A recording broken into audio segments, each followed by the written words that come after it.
Okay, we got that up. Now we got to do this. Boom. Okay, I think that should have.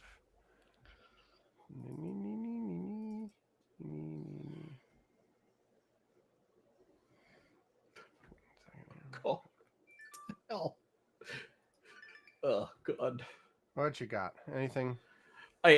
Listen, people have gone just it's hilarious. Making fun of Mark Zuckerberg. Ah, okay. Breaking in a blow to Priscilla Chan's divorce case against Mark Zuckerberg. Mr. Zuckerberg's legal team has proven their marriage invalid on the grounds that it was never consummated, citing evidence of Zuckerberg's Ken doll anatomy. Nice. Okay. I'm sure he's really enjoying all of these on his uncensored. Okay. Which you just, it's just Right. like All of these things was if there's no fact checking, then we might as well say whatever we want about Zuck. Correct. Right. Yeah. Yes. So okay, you don't want fact checking? Okay. All right. Cool. Let's just. Okay. Oh my God. Okay. Yeah. You're ready to go, Mr. Bo? Yes, I'm ready to go. I'm ready to go. Here we go.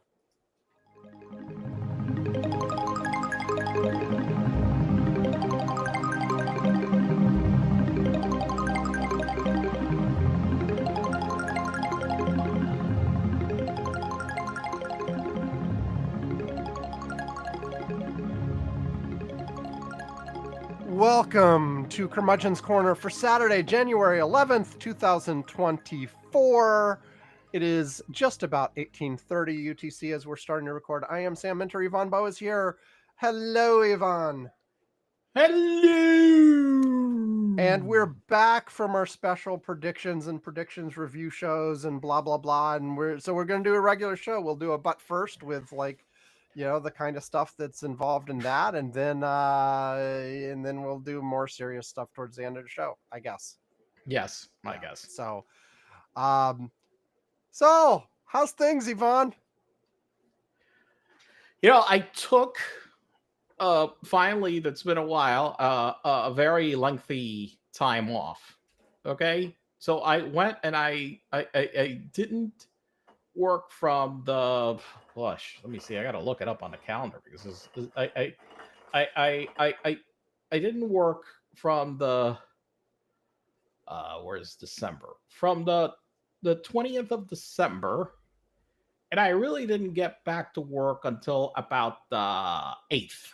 Okay, Nice. And I will say that on Monday the 6th, just because I needed to check something, I went to try to, I think I had like a question. I had to get something from my work computer. And I didn't even take my work computer on my trip to Disney, which I always do everywhere. But I decided for once, screw this. I'm not taking this damn thing. Okay. Yeah. Which, by the way, did prove to be a little bit problematic. One thing came up that I don't have VPN access enabled on any other computer other than that laptop, and right. It created a sort of situation that made it far more complicated for me to resolve. I did manage to get it resolved, but it made it way more complicated than it normally would be. Okay. I applaud you for not bringing the laptop, but the whole point of not bringing the laptop was that you're not available for work. The problem was that I forgot that.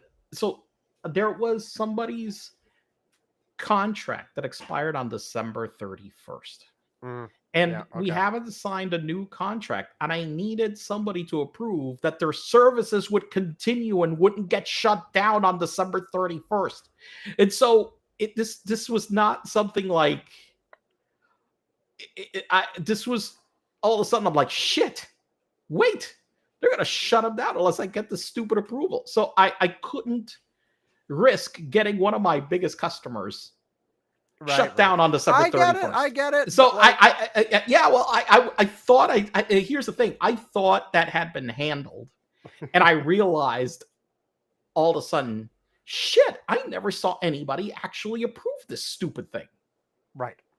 So yeah, it just, so I did, but thankfully, I did contact a couple of people and say, hey, I'm on damn vacation. I just realized this isn't approved. Can you help me like contact the approvers and get it approved? And so they actually managed to do that. But that was like, well, what do you want me to do? You want me to? Yeah, this would have been great. Let me let my most important customer get shut down. So basically, when I get back, I'm completely fucked. Other things could have waited, not that one. So anyway, so I did take the laptop. But then here's the one thing: when I tried to log in on Monday to get this.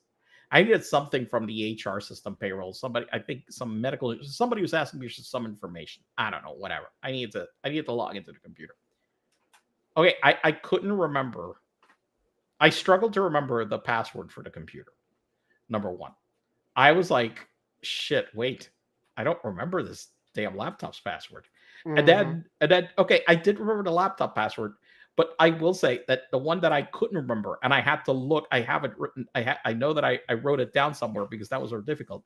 I had no idea what the hell the damn VPN password was. I tried, I almost locked myself out.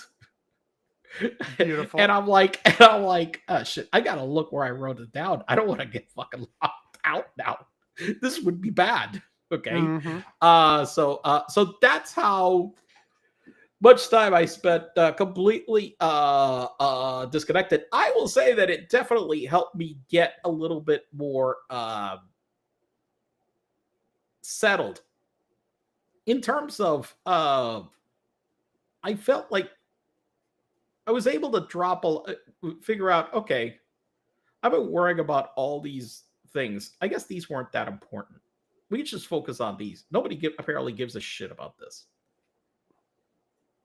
So I figured, well, if somebody gives a shit, they'll call me. But look, I'm already Monday afternoon. I'm already getting on a damn plane. One thing that to go visit customers. One thing that happened is also that I did notice, thankfully, that so most of my customers right now are located in Puerto Rico or the Dominican Republic. Okay. And the one advantage towards time off is that both Puerto Rico and the Dominican Republic celebrate Three Kings Day, which is 6th of January. Okay. Yep. So that is a very big holiday in Spain. Okay. Which is what, why it's celebrated in Puerto Rico. But I did notice that very few countries, I thought Puerto Rico, it's always been celebrated and it's always been a holiday. But I did, I decided, well, I was like asking, hey, where is this a holiday in Latin America? And I realized that it's only a holiday it's not a holiday in Mexico. And I thought it would be. Okay. But it's only a holiday in Colombia, in Puerto Rico, and in the Dominican Republic. Everywhere else, they don't actually even celebrate it. But in Puerto Rico, I don't know if it's still true, but it used to be Three Kings Day was bigger than Christmas in terms of you actually, when I was little, you would get gifts on both Christmas and Three Kings Day. Well, this all relates to, I mean, the song with the 12 days of Christmas. Traditionally, it's a 12-day celebration. One of these is the beginning of the 12 days. One of them is the end of the 12 days. Mm-hmm. You also, like, if you get Orthodox traditions, there's the difference between the Julian and Gregorian calendars, which also differ a bit. But they still have like the 12 days. So like this is how this has evolved as a celebration has differed worldwide, a bit. Sort of the most common at this point worldwide is the December 25th is the main celebration. Yeah, and that's it. Yeah. But there are all kinds of variants of, I mean, and some traditions actually like it's like the whole 12 days. It's not beginning end. It's like the whole 12 days is significant. Yes. And they're different like religious things that happen on every day of the 12 days and stuff like that. And I'm not familiar with those traditions in detail, but there's all kinds of variations. Here was the good news about this, or bad news, depending, because my bosses were complaining, well, why haven't your customers said anything? And I'm like, dude, I emailed them this week. All I got was out of offices from everybody until Monday. From all of them. I mean, like, literally, they all just bounced. Well, we're out of office until next Monday. Right. I mean, next Monday, the 13th. So they all took off, like, on the 22nd. And also not coming back on the 13th, which is, by the way, well, at least for my vacation was great because customers weren't there. So, it's not like I was going to get a call from them anyway. So, but yeah, Puerto Rico, we celebrate that is a big holiday. But I realized that I was calling people in Mexico and they're telling me, no, it's a regular work day. I'm like, so. But Puerto Rico, we used to the one thing that we had to do. So you know how people put milk and cookies for Santa, right? Yes. So the big thing for Three Kings Day when I was growing up is that you had to leave hay for the camels that the three kings rode in to. So you had to put these little like little baskets of hay under the Christmas tree. So when the three kings arrived, so they could feed the camels. Okay. Camels or horses? I don't remember. They're camels. There were camels. Yeah, there were camels. Yes, you had to, so you could feed the camels. So yeah, we had to. We all of us the night before would go out and basically rip out hay. We ripped out grass, right, and just put it in a little thing, and then put it under the tree. Yeah. So anyway, I guess. To wrap your section up, it was good to take 3 weeks off. Oh, fuck yes. I mean, I look, confirms to me again what I realized when I got fired a couple of years ago. Dude, I'm so ready to fucking retire. It's not even funny. I'm like, I've got, all these people. I'm like, that wind up like a couple of months after they retired, they die because they have no purpose in life. Blah blah blah. Yes. Blah, blah. Dude, I'm not in that camp. I've got so much I would fill my days with. Oh, I'll be full wall to wall. I have no issues with. Now, would I spend some time sleeping in and watching some TV? Oh, absolutely. I did a lot of sleeping.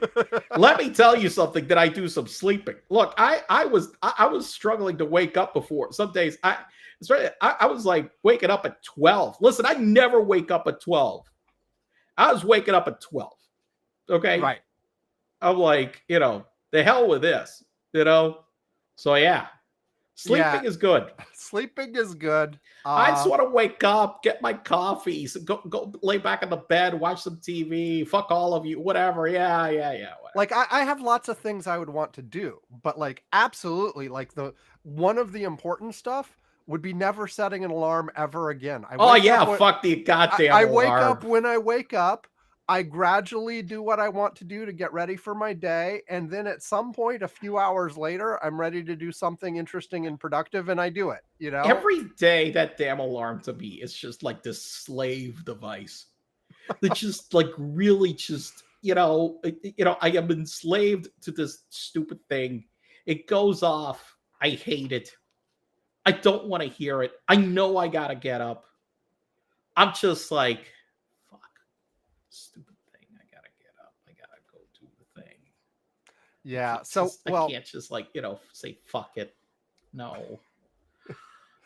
Yeah, I hear you. So I'll give you mine. So first of all, since I took off a lot of time at the end of October and beginning of November for election graphs, I did not want to take more time, at least no significant time over the break. So I worked through the entire time except for actual New Year's Day and Christmas, which were given as holidays by my company. But let's be honest, those days are super slow. Oh yeah. I've been some years where I've wound up working some of those days. I usually have always taken them off, but I've worked some of those days. They're the slowest fucking days ever. For the longest time, I actually explicitly had the philosophy of it's a waste of time to use paid time off. Cause I know your company has it unlimited time off. Mine does not. Yeah. But my philosophy was it's a waste to actually use that time, your paid time off on those days. Cause even if you work, there's so little to do. And it's so slow. You might as well be taking the day off. Right. And so I did work through those days, but they were slow days. I did, but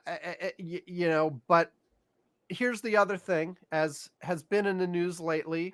My company has gone to full return to office. They had been 3 days a week. As of January 1st, it's full in the office all the time, forever.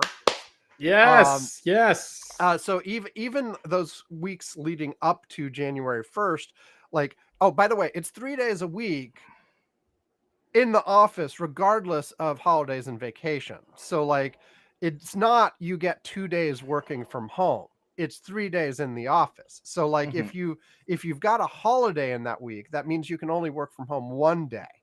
Okay. Like, Okay. even in the old 3 days a week. So like, basically, I was in the office a lot between Christmas and New Year's and all that kind of stuff, to a fairly empty, even more empty than usual Well, office. probably one thing I would guess the traffic was lighter because I've had to commute sometimes during those days. The traffic, school's out and other stuff and whatever, and so some people take off, so traffic would have been lighter. I would have hoped, right? Hold on, your connection just went to hell, Yvonne. Hello, Can you hear me? I can hear you. I can hear you Okay. perfectly. Your picture is frozen and your audio is like all garbled. Okay, But you can hear me and see me I perfectly. can hear you, see you perfectly. Yeah. Okay. Let's give it a second to see if it snaps out of it. Blah blah blah blah blah blah blah. Blah blah blah blah. Okay. Can you hear me back normally? Okay. You're starting to come back. I had a message saying my internet connection was unstable, but you were seeing me just fine, so I don't understand. Yeah. Well, I did see that. I mean, your image got a little bit fuzzier on my end, but that's it, basically. Yeah, you're still garbled to me. Give it another minute. Okay. It no longer is showing an error message for me, but it's still, and my uploading percentage dropped to 90. Let's see if that can catch back up. Yeah, I'm still at 99. So yeah.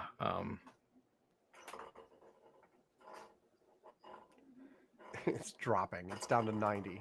Let's see. Oh, that's not good. Blah, blah, blah. I've got a trying to reconnect to make sure you have a stable internet connection thing message. Okay, so. Oh, wait. Your video's moving again for the first time in like 3 minutes.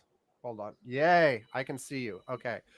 Let's see. 91. It's going back up again. Let it catch up and then I'll start. Okay. Actually, you're perfect again. I'm just going to Okay. All right. To figure out where I was. I probably had the whole traffic thing you were trying to say from your side, but say it again so I can like edit it. I was like, I'm assuming the traffic was lighter because school was out and other things, right? Well, yeah. I mean, during that week, I mean, traffic was light just because of everything related to Yeah. RTO. Yeah, that's what I'm saying. Like, Between the holiday, people out, school's out. Yeah, traffic usually gets pretty thin those days. Which brings up after the RTO 5 mandate on January 1st. Like, yeah. And let me just say, like, the quick summary of life after RTO 5. It sucks. It's horrible. It's useless. It's okay. Anyway, so I look, I lived through this once. Okay. Yes. I had been at HP for many years. In the last 3 years at HP, between 2007 and 2010, I was basically fully remote. And I switched jobs to a job that I had to be at the office 5 days a week. And I remember the first couple of months was an adjustment. But I will say that eventually I got used to it back again. Yeah, I mean, look, it sucked. I mean, look, I know that at first it sucked. Prior to the last few years, I did it my entire freaking career, right? So obviously you can get used to it. Yeah, it's a rough transition. Including at the exact same building I'm in now, so it's not even new in that sense. I've worked at this building back when I worked 5 days a week. And now, and my company has always been relatively flexible. Like if I had to do something like, if I had something going on, I could work from home occasionally, just not on a regular, I'm working from home. Right. It's not that's not your primary workplace. Yeah. hey, you got, I don't know, they cut your spleen out today. I gotta, I don't know, something. Well, that's pretty okay. No, that's I way too might take much. some No, time off for that. yeah, that's a good point. Just That's saying. not work from yeah, that's not a work from home day. I'm like, I don't know. They have to put your finger in a split. There you go. Okay, all right, okay. So that one, okay. So yeah, I need to work from home, but yeah. No, So but here's the thing. Here's the first few days. Like they made it January 1st instead of a Monday, which was like whatever. Like, but it meant the first couple days was still most people were off. right, Like it's a lot holiday. of people took that whole week off. Right, Like right. what the first was on a Wednesday. That Thursday and Friday were still pretty slow. Lots of Right. people scheduled it to come back that Monday. But okay, Monday. How was Monday though? So Monday was the first day where, first of all, okay, a couple things. Monday, I also had huge trouble like you mentioned sleep. Adjusting my sleep properly to the idea of getting into work at a Right, reasonable time. right, yeah. Because I mean, and I You have to wake up earlier. Yeah, I was doing it 3 days a week anyway, but like depending on when meetings were, I would adjust that and traffic wasn't as bad, blah blah blah. But like so yeah, like Monday and Tuesday, I massively struggled to even get up at like a reasonable I ended up actually getting to the building like at 11 both days. Okay. Now I didn't miss anything. I had no meetings those mornings, whatever, but like it was a struggle because like and the work from home pattern, I've mentioned this before, like if I had a 9 a.m. meeting, I'd You roll wake out up of at 8:59. yeah, exactly. I'd wake up at 8:59, roll into the other room, open the laptop, and be on the meeting. You Right. know, you can't do that if you have to like do a commute. That's right. Um, You have to so get ready. You have to get dressed. That kind of stuff. Yeah, so it's a lot of extra things. on the Thursday, I'm think I had have the timelines right, or no, it was Wednesday or Thursday of that first week, the first full week. Um, I had an 8 a.m. meeting. Oh fuck I me. think it was Thursday. I had an 8 a.m. meeting followed by an all day quote unquote offsite. Okay. Oh, Now the offsite, just to be clear, was in California in a conference room at the regular building the part of the team that's in California is at. okay. There were so like they say offsite, they just mean everybody goes to a conference room all day. They don't actually do offsites anymore. Like Really? once Okay. upon a time when you said offsite, like It was offsite. it was offsite. You went to a hotel, you went to a Right, right, conference center. right. Sometimes you went to a resort. I remember Yes. going to resorts for offsites and Yeah. there being like fun activities as well. No, I hate the mandatory fun activities actually, but like yeah, there was stuff, right? There Oh, was come nice on. You food. know what? Let me tell you something. For all the bitching I did about sometimes at Rico, and there was a specific VP, we did a whole bunch of these. And I have to say that I had a whole bunch of fun at a couple of them. Look, one Okay. of them was there was this one that was a challenge about building stuff with Legos. And we Okay. actually, I'll tell you, that I thought this is stupid. Why the hell? It actually turned out to be a lot of fun to do the Lego building challenge. Okay, all right. There was also another activity that we did that was How about the zip lines, Yvonne? The okay, zip not the lines zip. Okay, activity. not the zip Did lines. you The love zip the lines. zip lines? Fuck the stupid zip lines. Which, by the way, let me be clear about this. I was the VP in charge. I did not want the fucking zip lines, but all the employees wanted the zip lines, and I decided not to deny the employees the zip lines. Okay, that was their choice, and I decided to also, as their leader, I should just sit down at the base of the fucking camp drinking beers while they're doing the zip lines. I'm like, fuck, you know, this is the kind of shit that does not help workplace cohesion. I'm like, fuck it.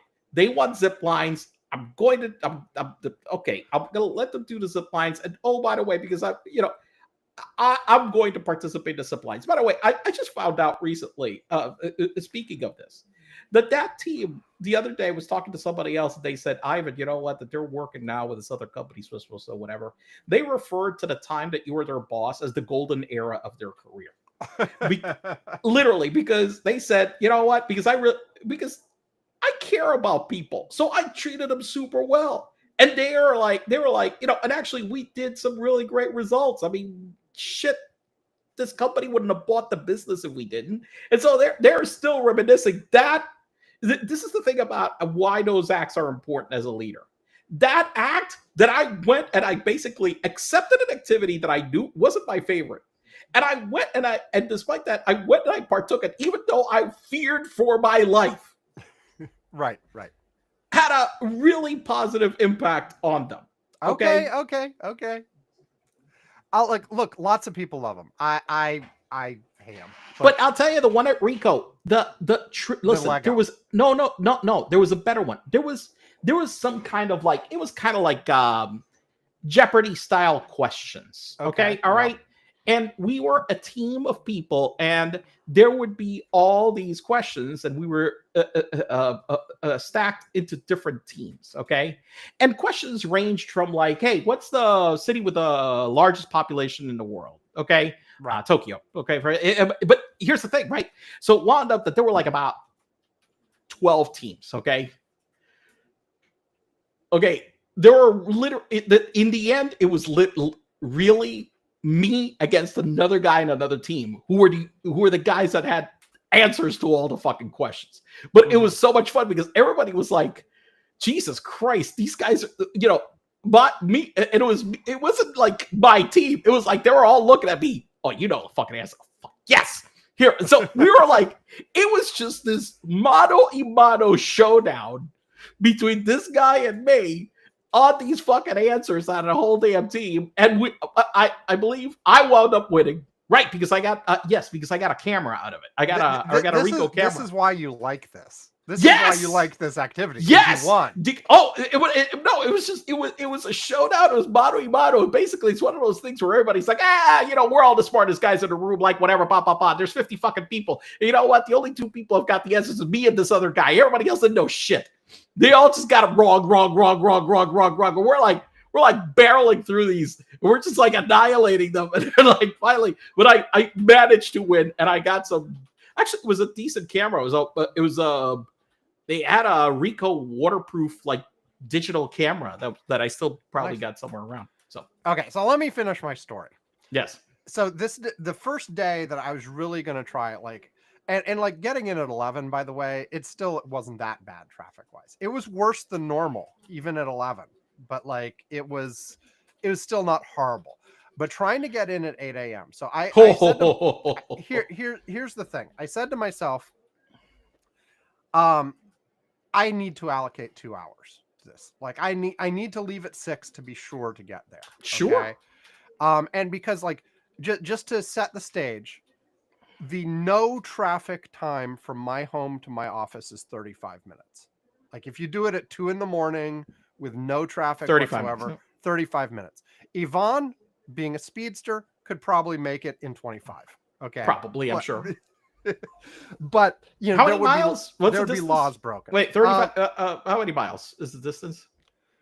Hold on. Because I could give you the proper I'm gonna estimate. get it precise. I'm gonna do like Waze right now to work. If I left right now, it is 23.2 miles, and Waze says if I did it right now at this very second on a Saturday morning, it would take 34 minutes. So 34 minutes. So 23.2 miles would take 34 minutes. I will do at 2 a.m. the 50 miles from Miami to my house in 41 minutes. So I'm guessing that I could do that in about a little over 20. Okay. Yeah, that's about right. That sounds, yeah.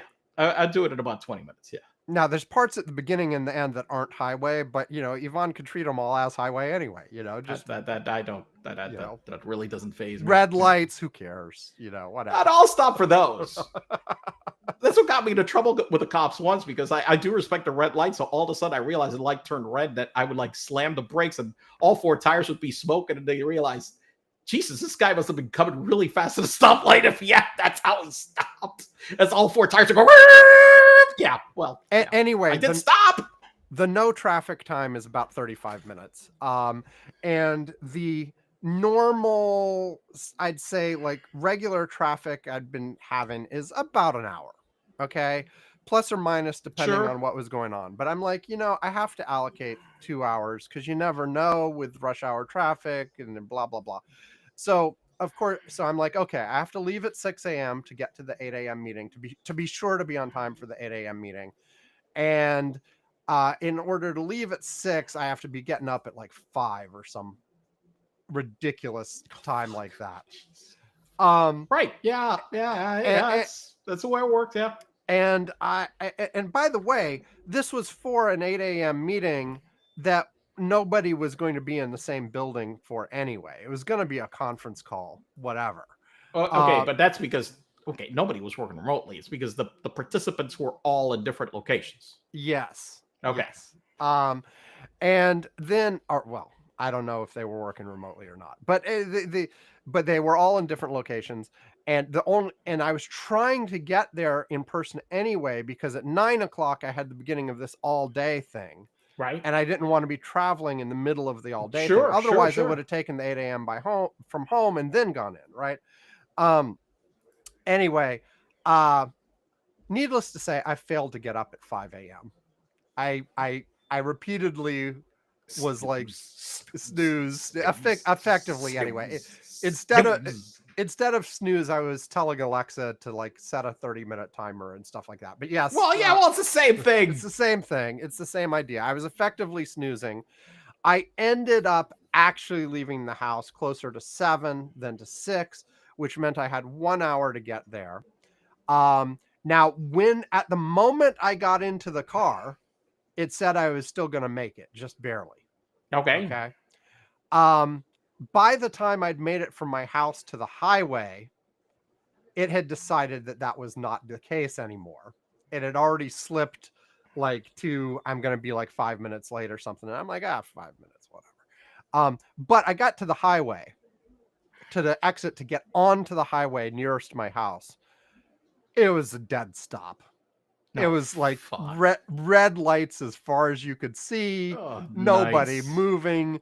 The little thing that the lights that come on and let one car at a time onto the highway were active, and it was all backed up. And obviously there'd been an accident somewhere. Blah blah blah. And the time kept slipping.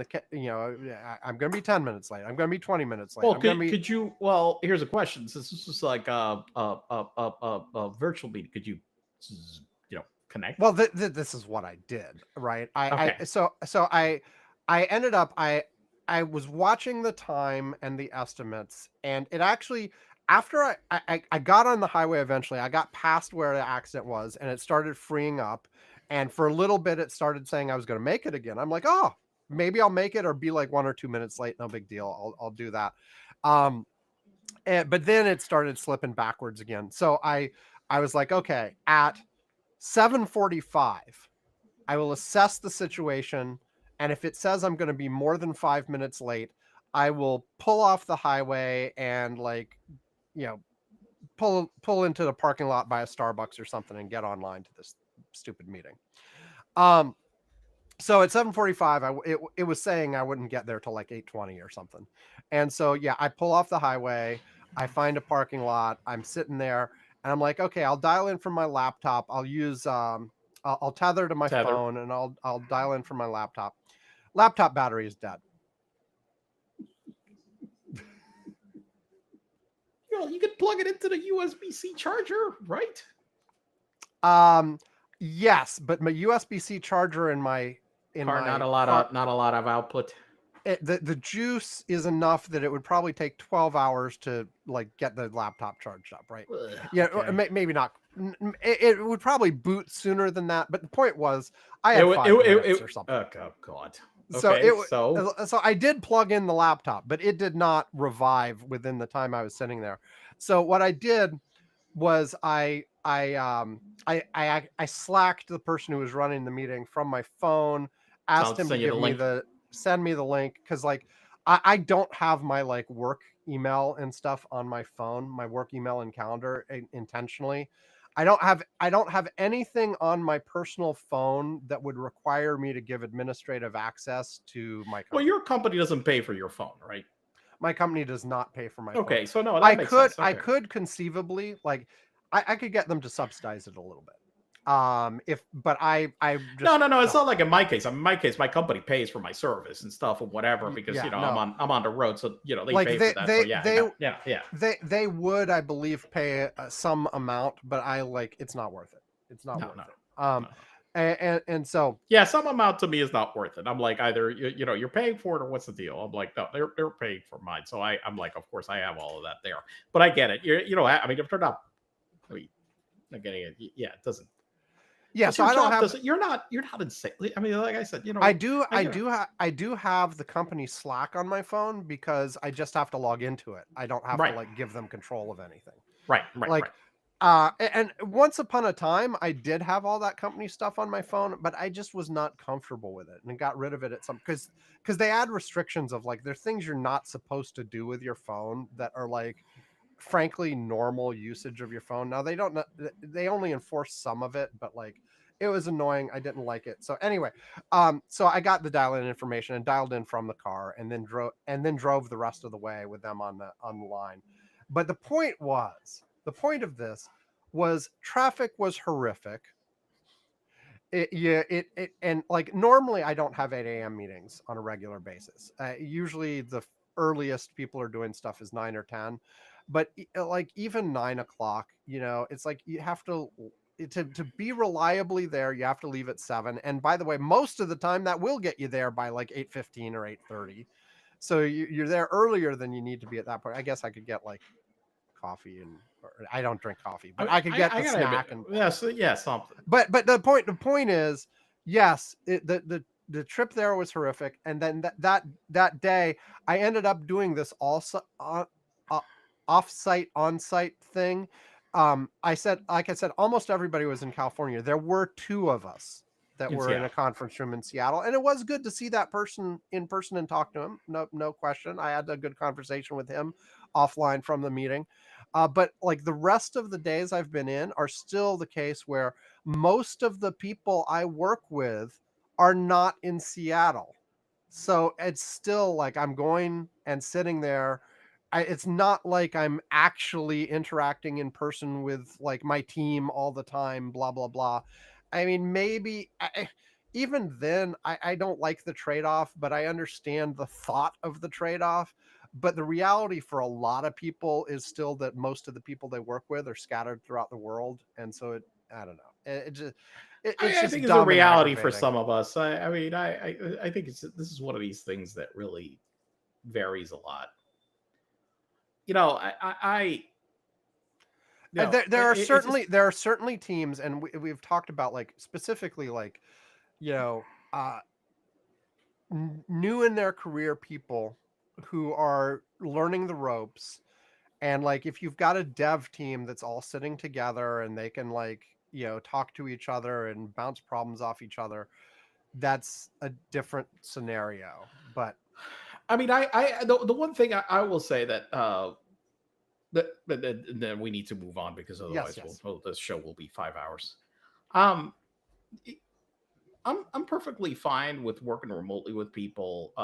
When they're uh, easily accessible during regular business hours. I get really irritated, and this started happening, especially when at HB we started moving remotely. Some people got the idea, oh, I'm remotely. I'm like, I'm never answering anybody.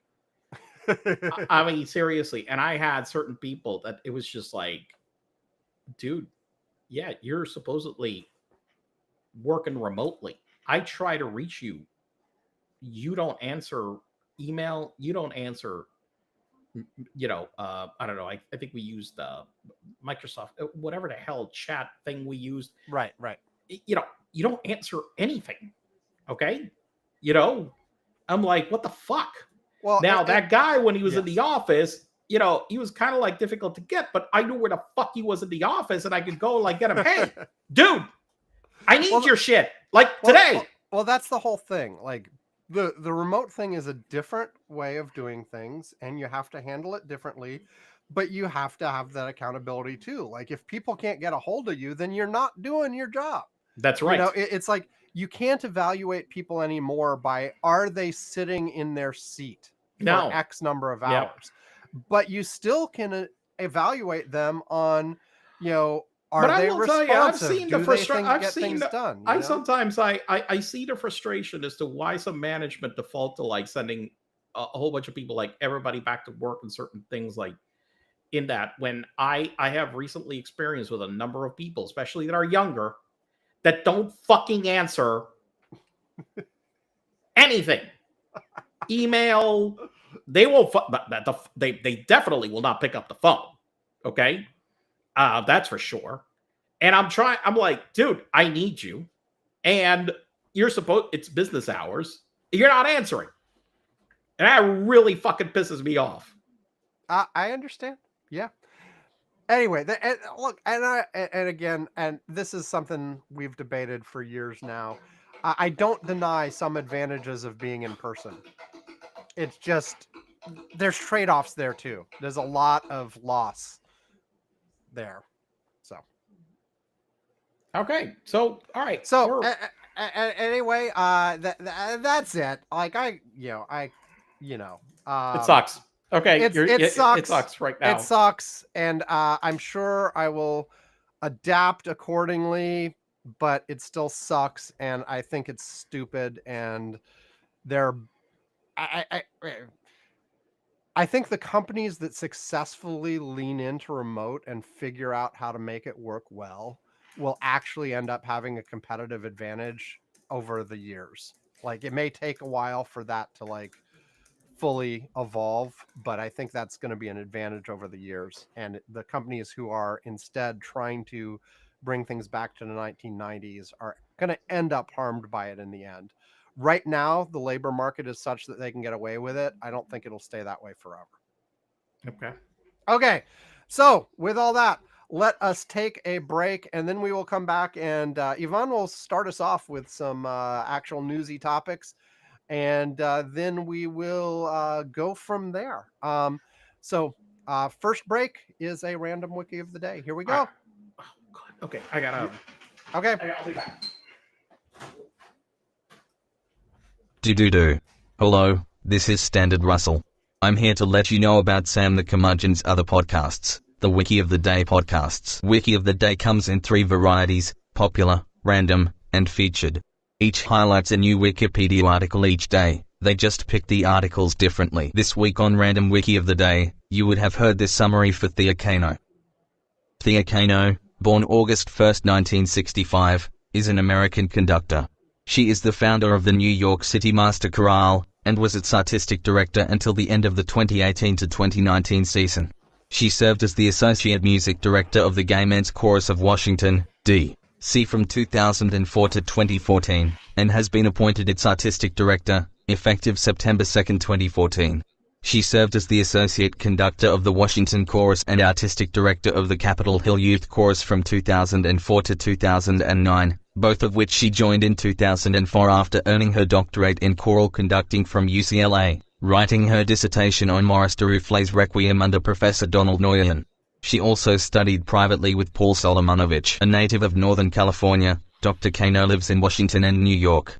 During the summer, Kano teaches at the Capitol Hill Arts Workshop in Washington. That's it.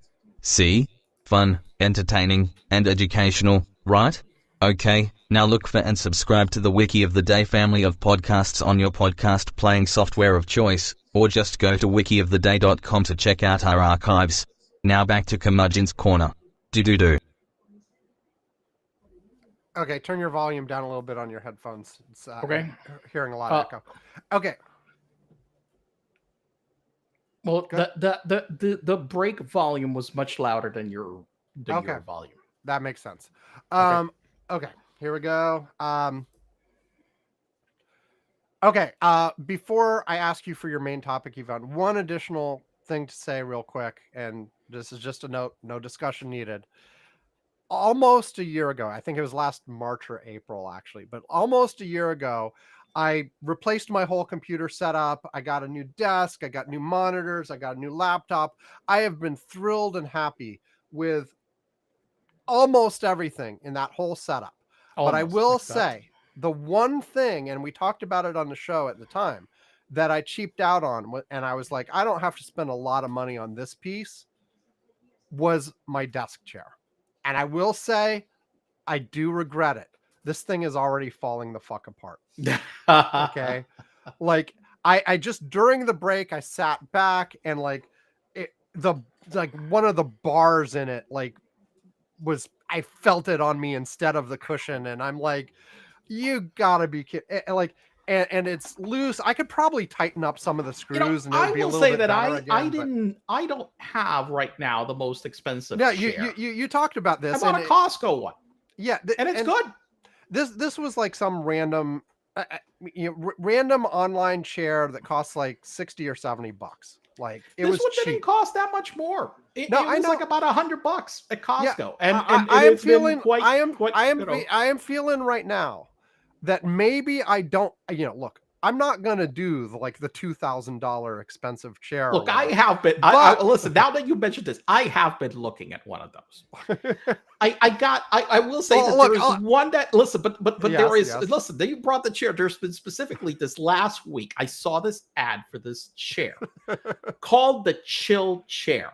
Now, the one thing that was very attractive about this chair, yes, more than any of the other ones I've seen, is that it has the ability that at some point, say you're on a conference call, and I wind up like lifting my feet like on the desk. Well, no, this has like this thing. I'm looking at it. Yes, so you can I want to be comfortable. I want to raise exactly, and you're like, I'll tell you right now, like I always, like when I'm at my most productive, I have my feet up. And like right now, people on video can see I'm sort of in a feet up position right now. I have my feet on a trash can. Like I have a full size, large. But that's not the best thing. I know. It's workable. It's like me putting up my feet on the desk. Well, that's not the best thing. This thing has this little extension thing, so you could just raise your feet.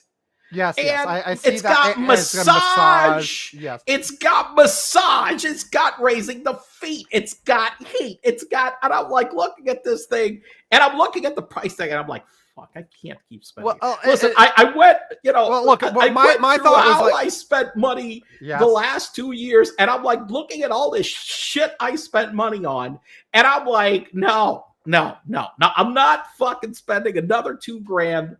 No. I've just been like burning money. Like it's like, it's going out of style. No.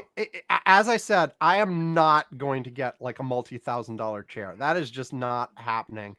But look at that chair, man. I might say, look at that chair. Yeah. But I might say, but look at that chair. Yes. But I might say this like $60, $70 chair was okay for like 8 months. $100. Listen, maybe I'll splurge. Maybe I'll go for a couple hundred. I hope it lasts a little longer. Yeah. And this Costco chair has been quite a few years, and it's lasted pretty well, to be honest. So, the one good thing. Listen, Costco usually whatever they sell, good price, and they've tested it, so usually good quality. So you're not going to get one that's only going to last you 6 months. Yeah. So So I'm thinking, like, almost every time I sit on this thing now, I'm like, it's uncomfortable. And it wasn't when I first bought it, but like it's already deteriorating. It was not high quality. Yeah. So I don't know. There's, like I said, I could probably tighten up the screws. I could probably add some cushioning. It should be after 6 months. It shouldn't be needing all of that stuff. Yeah, so I'm thinking maybe the chair gets replaced, and I increase the budget a little bit.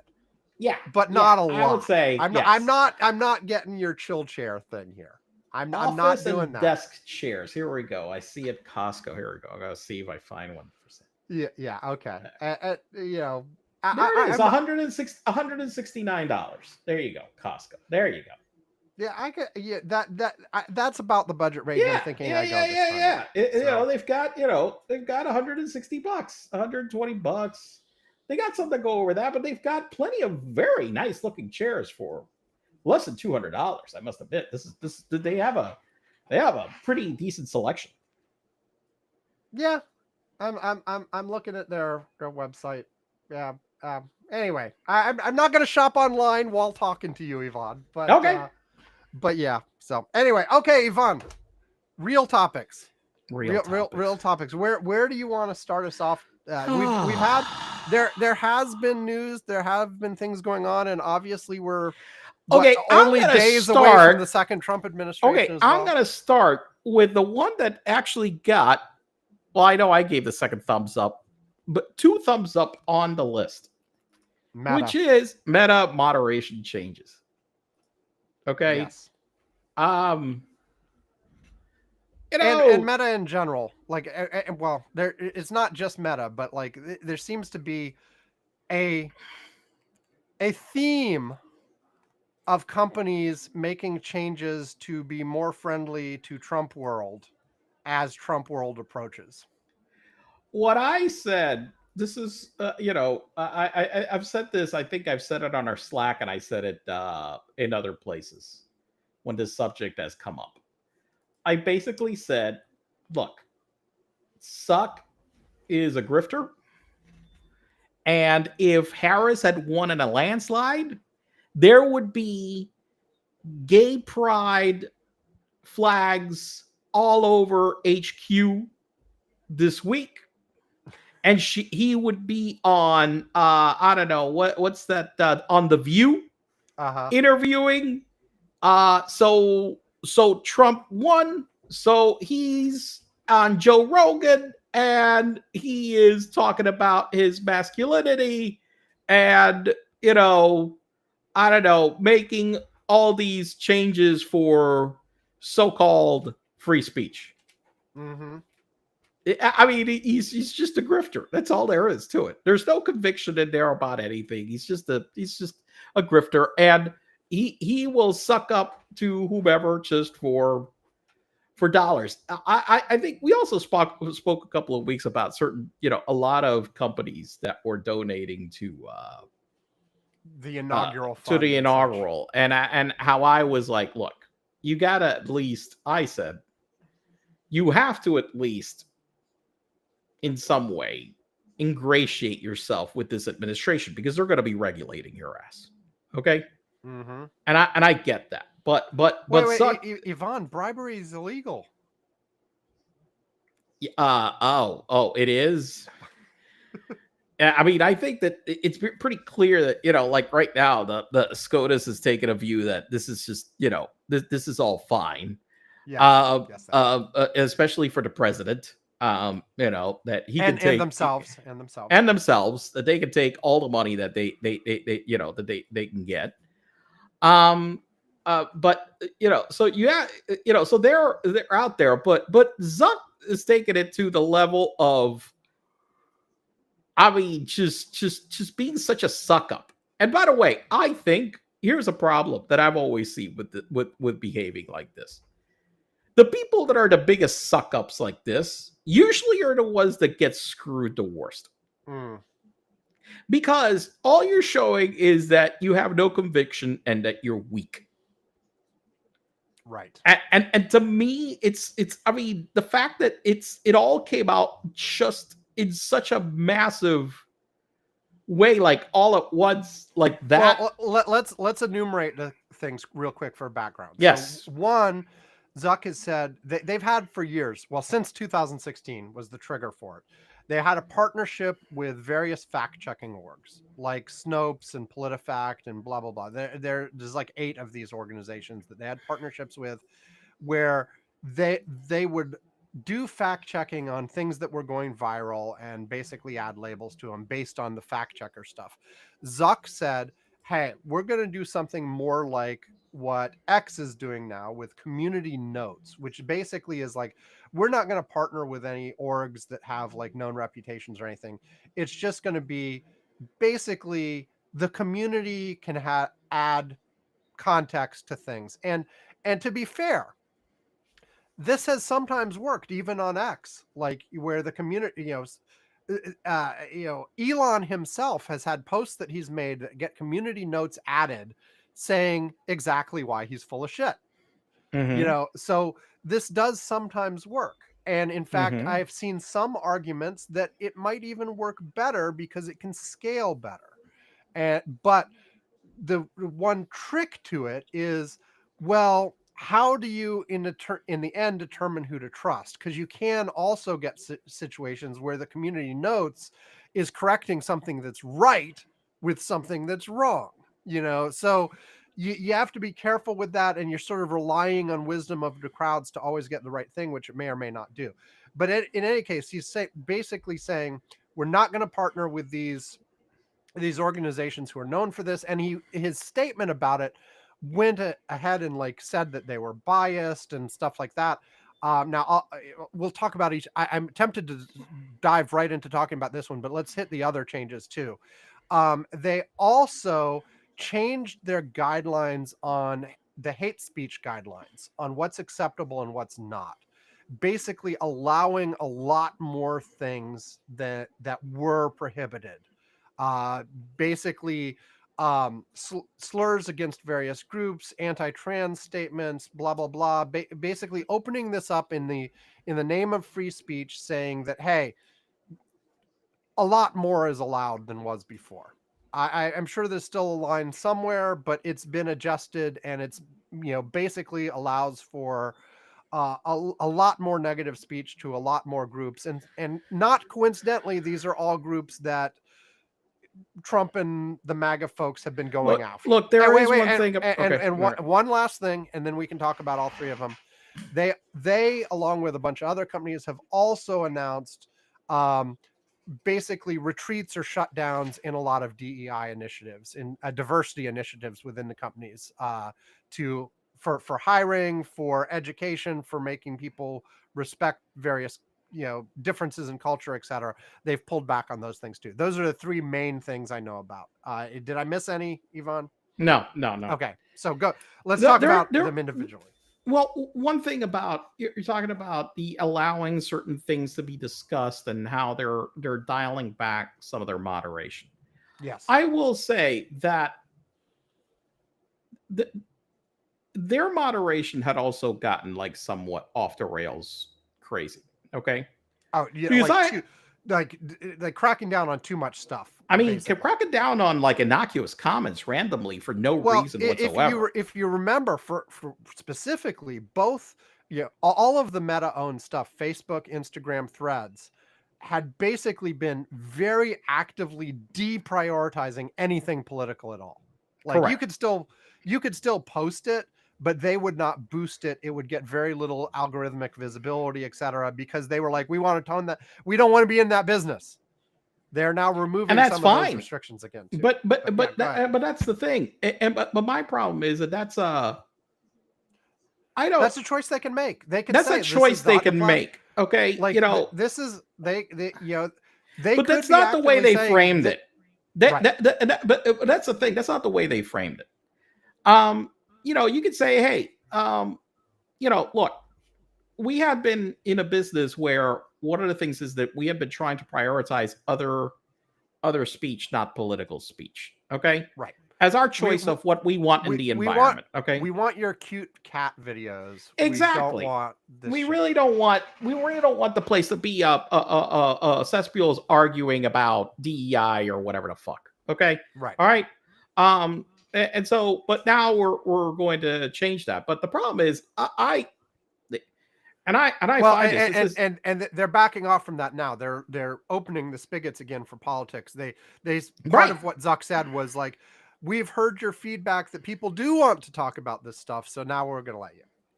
Yeah, but the problem is that there's a lot of people that don't want it anyway. And I'm like, and the only people that are bitching about it are right-wing psychopaths. Okay, for the most part, as far as I can tell. And I'm like, look, unless you go and like you make me, and actually I did see this. There was in Threads recently, and it added a button that said, hey, do you want to see political content? Yes. And I basically said no. And I said yes. Oh, you did. I said no. But also to be clear, but to that's me, fine. But I'm like, that's good. wait. I'm like, gives you the I'm like, okay. And also, by the way, Threads does allow you to go to the followed tab, which isn't influenced by that at all. Like I clicked that button, but I never look at the Threads algorithmic tab at all. I flip straight to the other one. But my whole thing is, and this has been the issue with ever since many of these started applying like really like intense algorithms to all of this versus originally how it was like really when Facebook started. Yeah, it was basically that for the most part. And the question was, there was a day chronological, or you want to see it right? But there was a day where Facebook was actually about seeing what your friends and family were up to these days. That's it, and that was basically and that's it. Not and what, whether you wanted to see it you have like to dig priority to find that stuff now. You have to. Do you want to put the priority on like chronological or what's trending amongst them? And that was basically it. And now it's like, I don't know. You log in, and God knows what the hell you're going to be presented first. Okay, yeah, you have no clue. And I think that that's one of the bigger problems in which a lot of these platforms basically, because they want to drive whatever content gives engagement, creates engagement, which the engagement is what creates clicks, which creates money, where they completely, don't care what Zuck doesn't want to care about what the fuck the content is. Well, and he has said this before. He has said this before. Yeah, they had to back off this week from like flooding it with AI stuff too. Like Facebook had been saying, we're going to create a whole bunch of like AI content creators who are going to be in your feed, and they'd already prototyped like 30 of them or whatever, and people got wind that they were actively planning on saying, yeah, we want to get to the point where most of what you see is just AI generated, and people were like, we don't want that. I don't get it. I'm just like, because if you're optimizing, it's cheaper. But if you're optimizing for engagement, like get the humans out of the loop. Like you don't have to pick which things. You instead have AI constantly optimizing like what gets you to click. Let's make more of that. And that's the whole problem with these damn platforms today. Okay, and it's the reason why many years ago you very wisely said, and I wish that it is something that would have happened, is that Twitter should be run like Wikipedia. Yeah. And not by not the way it's wound up being run. Okay, that's the way it should be. Wikipedia is being attacked by all these folks right now too, by the way, because of the way it's run. Yeah. Right, because they hate it, because they hate it because it's not run. It's not run just for their whim. And and that's today's everything, isn't it? Right. Mm-hmm. I mean, that is that seems to be like everything everywhere. You're not doing it for me. I'm not making money out of it. You're saying negative things about me, which may be true, but I hate them anyway. Fuck you. I hate you. Well, basically. To talk so let's go. You were go back and like, so let's go through each of the moderation changes. We'll go back to the fact checking. Fact checking. I'm like, look, this is another one of those that is a decision as a content provider that is their call. Absolutely. Whether organizations, whether you want to try to provide people, facts based on what you believe, or I say you believe, but do you want to provide people stuff that has been evaluated by several groups to be factual? Okay, do you just want like the loudest, and most popular voices to just get heard? Facts be damned. But let me just say, one of the things that Zuck said was one of the problems with the fact checkers where they were biased. As far as I can tell, the reason they're biased towards facts. They're biased towards facts. I mean, people have looked yes, at the fact checkers are going to go and like get a post from the flat earthers and are going to be like, fuck you, the earth is not flat. No, more specifically, the accusation comes from the fact that they find conservative sources to be lying more often than liberal sources. No shit, Sherlock. And so therefore they're biased. And it's like, no, this is stupid. This is a stupid conclusion. That is not bias.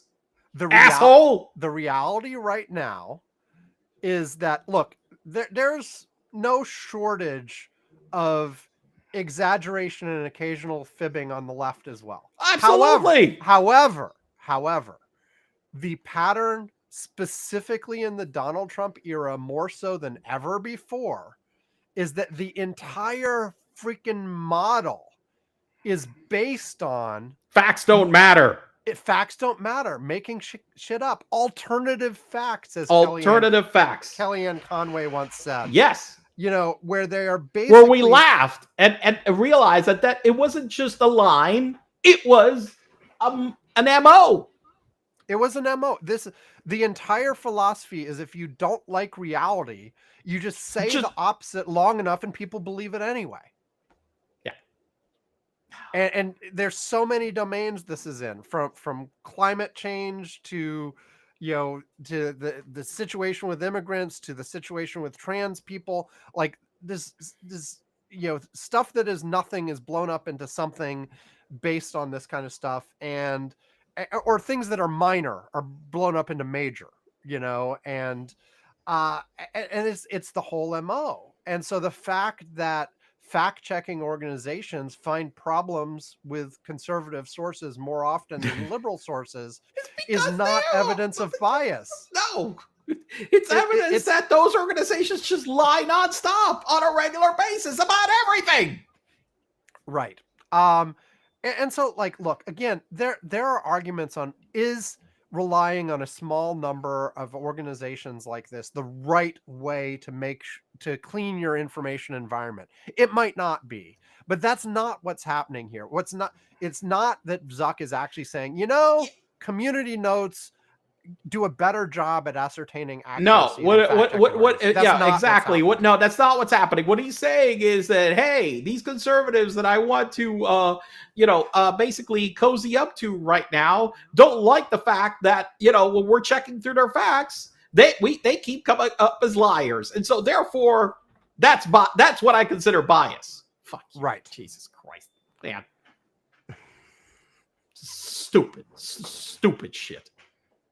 Yeah, just he could have just come out, but you know, and the thing is, Zuck is such a fucking just weasel, because he could have come up and just said, you know what, I'm not in the business of checking facts anymore. I just don't want to be.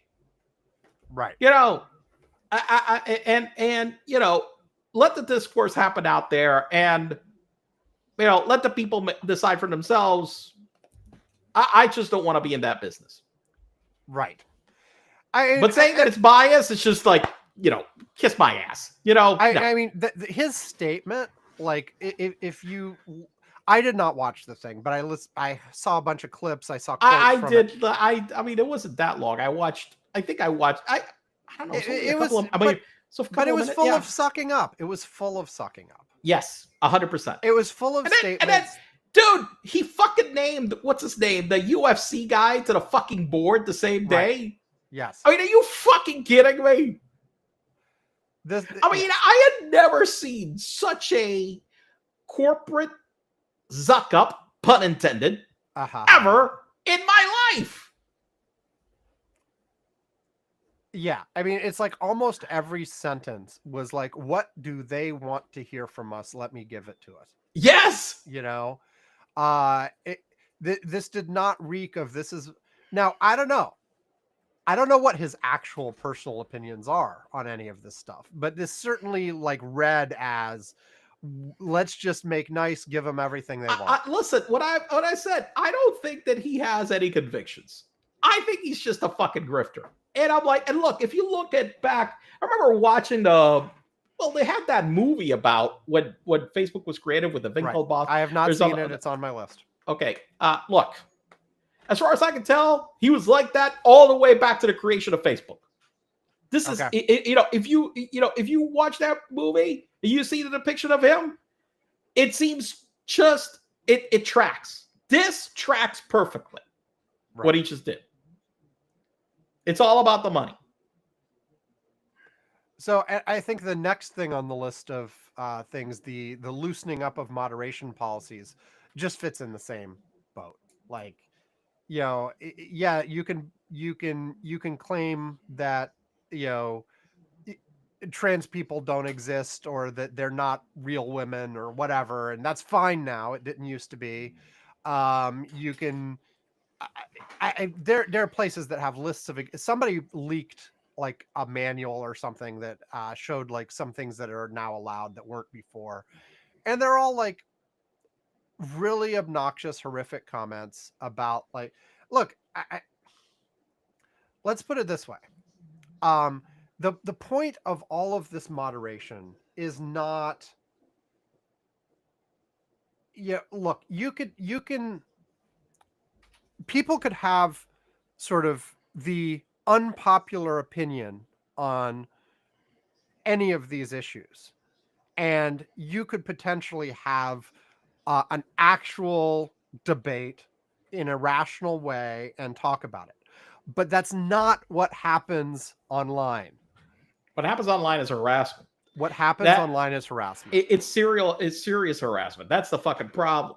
It's not like we're debating about, hey, what's the best way of giving healthcare to Americans? Okay, well, we could do a market-based method. We could do single payer or whatever. Versus the illegal immigrants are taking all the free healthcare and they are eating cats. Well, and some of the examples were specifically about gay and trans people and things like saying that, those aren't real, those are mental illnesses. Right. They're mental illnesses. Yes. Or they're pedophiles. They're all pedophiles. They're mentally ill pedophiles. Okay, please don't take us out of context. This is, we're quoting other people.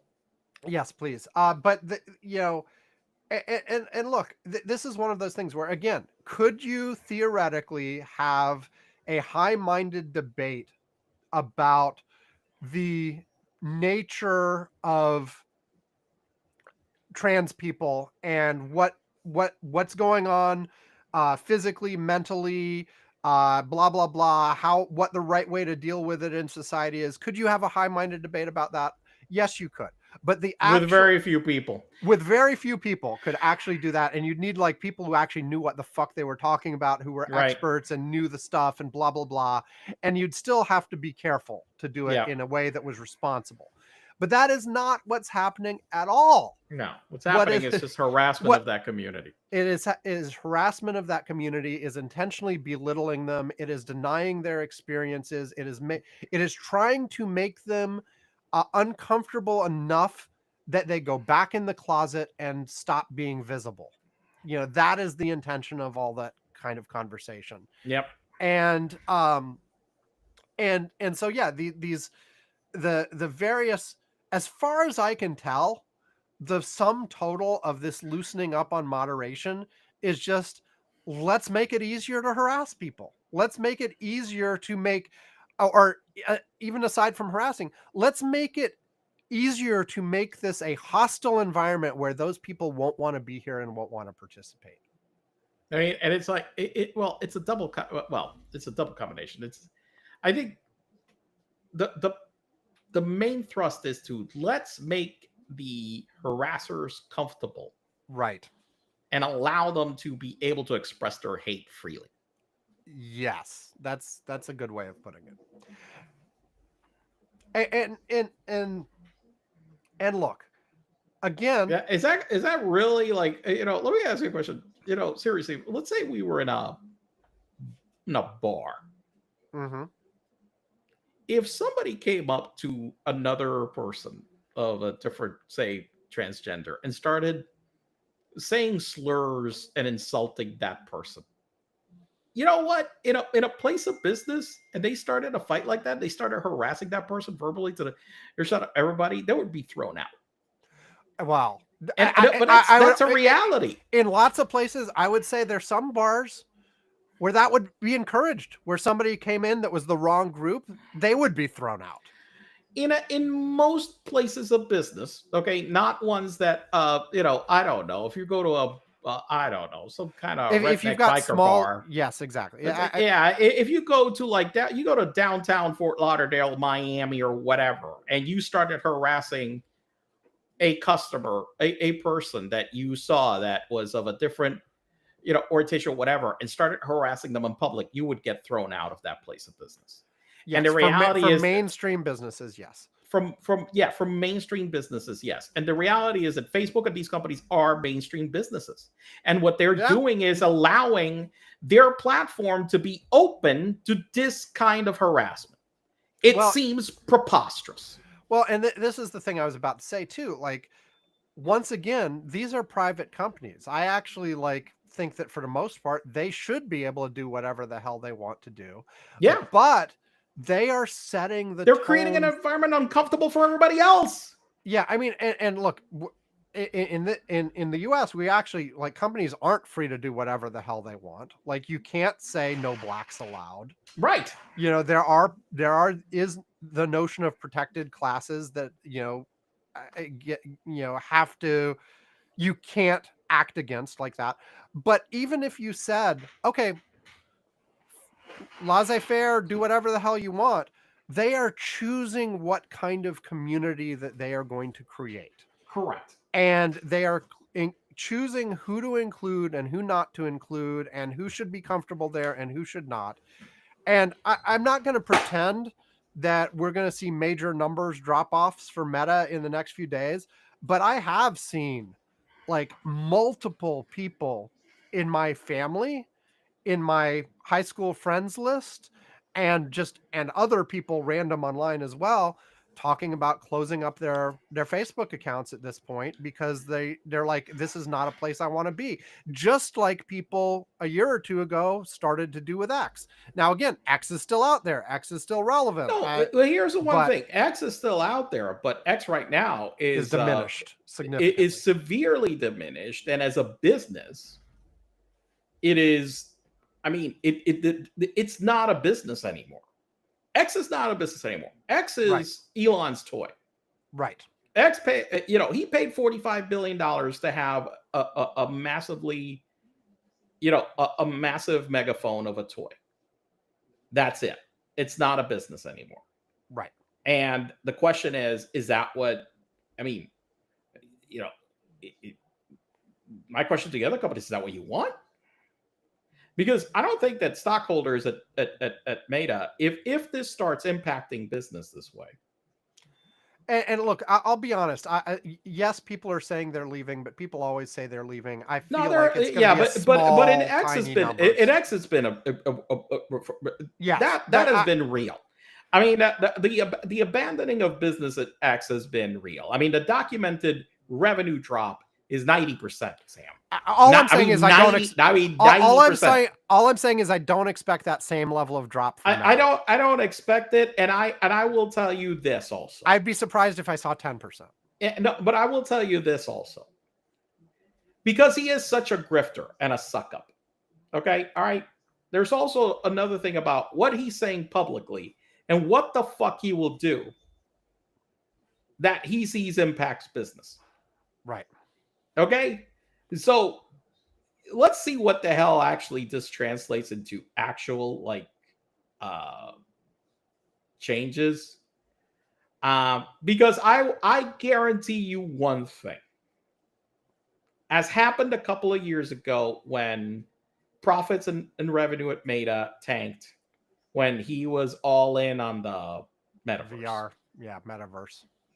It didn't take that long for him to, oh shit, this isn't making money. Let me back off this stupid thing and let me go back to doing what makes money. Okay. And so I think that will be more of something that dictates what he does than anything else. Well, and I think the question on that, I mean, there, like I said, I feel like the number of people who will leave based on principle right now is tiny. I mean, I'm probably not going to leave, at least not right now, in the same way that I left at Twitter. Well, But I mean, it took but me. I didn't leave right away either from Twitter. It took me a right, little right. bit. But and that's what I was going to say. Like, it's more. It's not the people leaving on principle. It's, do you actually poison the environment so people in general find it unpleasant? Yep. And you already, I think, Facebook isn't cool. Like, it went from, Facebook started as a college only thing, if you remember, way back in the day before it expanded to everybody. It has long ago stopped being the place where, the cool kids go. And instead it's the place where Old fogies like us. old fogies are treating stuff, and where people make fun of their grandmothers for falling for AI hoaxes and stuff like that.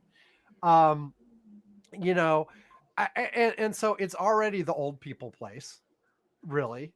Instagram less so than Facebook, but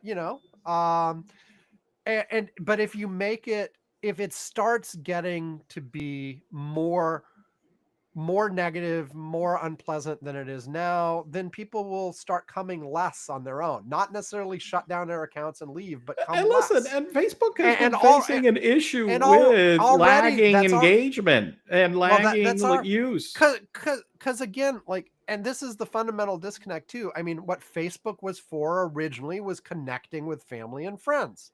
Yep. They tried to pivot to groups, they tried to pivot to video at various, but all this stuff but people aren't getting out of it the kinds of things that they really wanted. And they de-emphasize news, so it's not good for that stuff either. It's like, what is it good for exactly? It's unclear. There are a few places where, like, there are groups or pages that have interesting, like, community discussions. Like, I've subscribed or like to a few, like, local groups where people from the towns near me are talking about stuff, and I find out about some local stuff there. Like, I'm they're, on a few you know, groups that I find them like, useful. I mean, there was a discussion recently. A store nearby me did a remodeling lately, and so there are lots of people talking about, like, was it a good remodel? Is it better now? Is it worse? Should I check it out? And that's interesting because it's like a store like half a mile from me. I might want to check it out. I might not want to check it out. And so, okay, that was cool.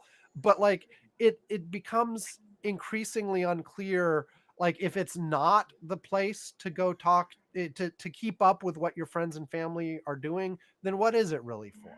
And why Right. do I go? Yeah. So No, I get that. okay. All right. Anything? Is it time to move on? Time to move on. Time to move on. Okay. Here we go. We'll do a break, and then I'll think about what I want to say. Back after this. What do you want? No, it's not the beginning of the show again. We're just taking a little time to credit the artist responsible for the music we use at the beginning and end of the show. What you are listening to right now is The O of Pleasure by Ray Lynch.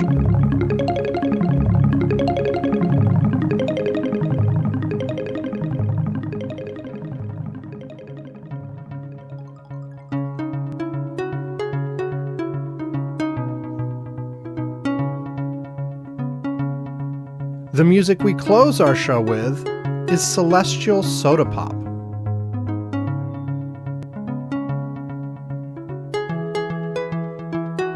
Both of these songs are from Deep Breakfast. Now platinum, Deep Breakfast was the first independently released album ever to be certified gold by the RIAA. Ray Lynch's other albums are The Sky of Mind,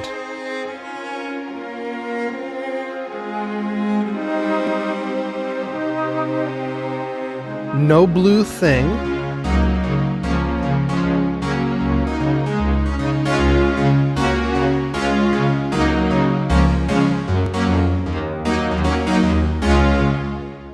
Nothing Above My Shoulders But the Evening,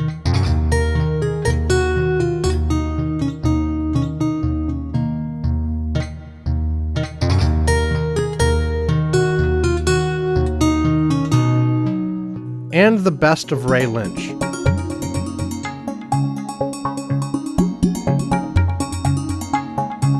You can check out Ray Lynch or buy his music at raylynch.com, iTunes, Amazon, or anywhere you usually find music. Okay, we are back. So first of all, this is not my topic, but I figured we should just It's not your topic. Well, you're going to pick the topic. Right. No, I mean, I'm going to pick the topic, but I'm going to say something first that is not my real topic. Is what I'm saying. I see. Okay. I just wanted to acknowledge. I don't think we have a lot we can really say, but I wanted to acknowledge the fires in LA. I had put it. Okay, so that's not your topic. But you got to acknowledge that is not what I'm going to pick. I just wanted to say, oh, it's going on. It's big. It's horrific. Thousands and thousands of people affected. Blah blah blah. I had put it down on the subject, not specifically the fires themselves, but it talks a little bit about the insurance. Yes. Yeah, because the whole thing. There is this entire issue right now where the United States hasn't, for whatever reason, taken a lot of these climate hazards like hurricanes, fires, earthquakes, that kind of stuff, and done the same thing as we did with flood insurance. And the reason why there's a national flood insurance program is because this was the big catastrophe in the past that used to decimate people like this on a regular basis. Okay. And why so many water control things have been done by the Army Corps of Engineers around the United States in order to prevent those from happening. Okay. But also they instituted a national flood insurance program. And the problem is that I just don't understand is like, I'm sorry, but for most of these climate risks right now, private insurance should be for the other types of hazards like slip and falls, whatever, a fire at your house, blah, blah, blah, whatever. When we're talking about climate risks, either we go and take that same model and extend it to all these other climate risks, or I don't understand how the fuck people are going to get reasonable insurance. Well, and also I'd say we have to figure out, at some point, people have to start getting the hint, essentially, of saying, hey, maybe there's certain places where we just shouldn't have residential stuff anymore. But and I'm not talking about moving people out who are there right now, but maybe if something burns down like this, you say you cannot rebuild, or at least you cannot rebuild unless it is rebuilt in such a way that it will not be subject to the same hazard again. Well, I think part of the problem is also, but in certain cases, there are certain things that you could have done to mitigate this. But the problem is that you couldn't do it with, well, no, it's not that. It's that it went back towards, okay, you built the houses. It's like the same thing issue in Florida with houses that were built between the 1970s and 90s. Okay. Right. They were built in a certain way that there is no mitigation of that. You basically have to rebuild. You have to build a new thing. You have to build a new structure, but you could build a new structure in the place where it is, and it doesn't have the same risks. The problem that you've got is, now there are certain places where you just look, it's just unreasonable to build. Okay. But in a lot of these places, it's not that you couldn't build. It's just that there have been a lot of things in technology that have come along to mitigate these risks. And for some reason, they aren't mandated or used. Yeah, I saw, let me give an example. This is exactly what I'm saying, though. If you are in a zone, for instance, let's say these fires in LA, if your house burned down in one of these, there shouldn't just be a default. Let's build it right back exactly how it was before. Correct. Well, and by the way, for flood and insurance, they don't allow you to do that here in the state of Florida. Because, and by the way, in California, you can't either. The newer structures that are built, actually, you have to build them to the current code. You can't build it back to where it was. Well, right. But I mean, you have to, in those kind of situations, you should probably take a look at elevating the code too. I know they're much stricter on earthquakes than they used to be, but I'm not sure what codes are in terms of I heard that they have made significant changes in terms of fire resistance for new construction in California precisely because of this. But I will say that there are some other systems that I noticed. I started looking up this, And I Yeah. saw that they have like, I'm like, come on, there's somebody must have built some system to prevent your house from burning down. Right. Okay. Which involves like, covering it in water, doing Outdoor something, etc. outdoor By the way, automatic sprinkler system or whatever. correct. And I saw that it does exist. And as a matter of fact, they showed a couple of houses that were in areas that were recently impacted by massive fires where That those survived houses because of it. survived no problem, and every single one around them was destroyed. Okay. So there are things to do. I had suggested a couple years ago, like, and the technology is evolving. It might not have been there a few years back, but you could potentially have live real-time satellite surveillance, find the protos fires as soon as they start, have a drone go out there and squash it while it's still tiny. Right. Just automatic full, like within a protected zone. I mean, basically a drone fleet just goes out there and just basically like swarms it, and you're like, okay, there you go. You could have it set up so somebody lights a fucking match and there's a drone on them in 10 seconds, Oh yeah, exactly. But part of it also, and I discovered this when I went to California. When I went to California like a couple of months ago, where Napa Valley had been struck by a series of fires, just like what's happening in Los Angeles about 3 years ago. One of the things that was the main issue was they had so many years of actually wet weather that created all this vegetation that in the past usually would burn off itself, but there weren't houses and things built around and them. Now there are. Yes, and now there are. And so all of a sudden, you've got climate that's made it somewhat drier, and then you have all this vegetation. Ivan Trump told us the solution. Oh, the rakes. Governor Newsom should have been out raking the forests. Is the rakes. I forgot about raking. Yeah, I forgot about the raking. Yeah.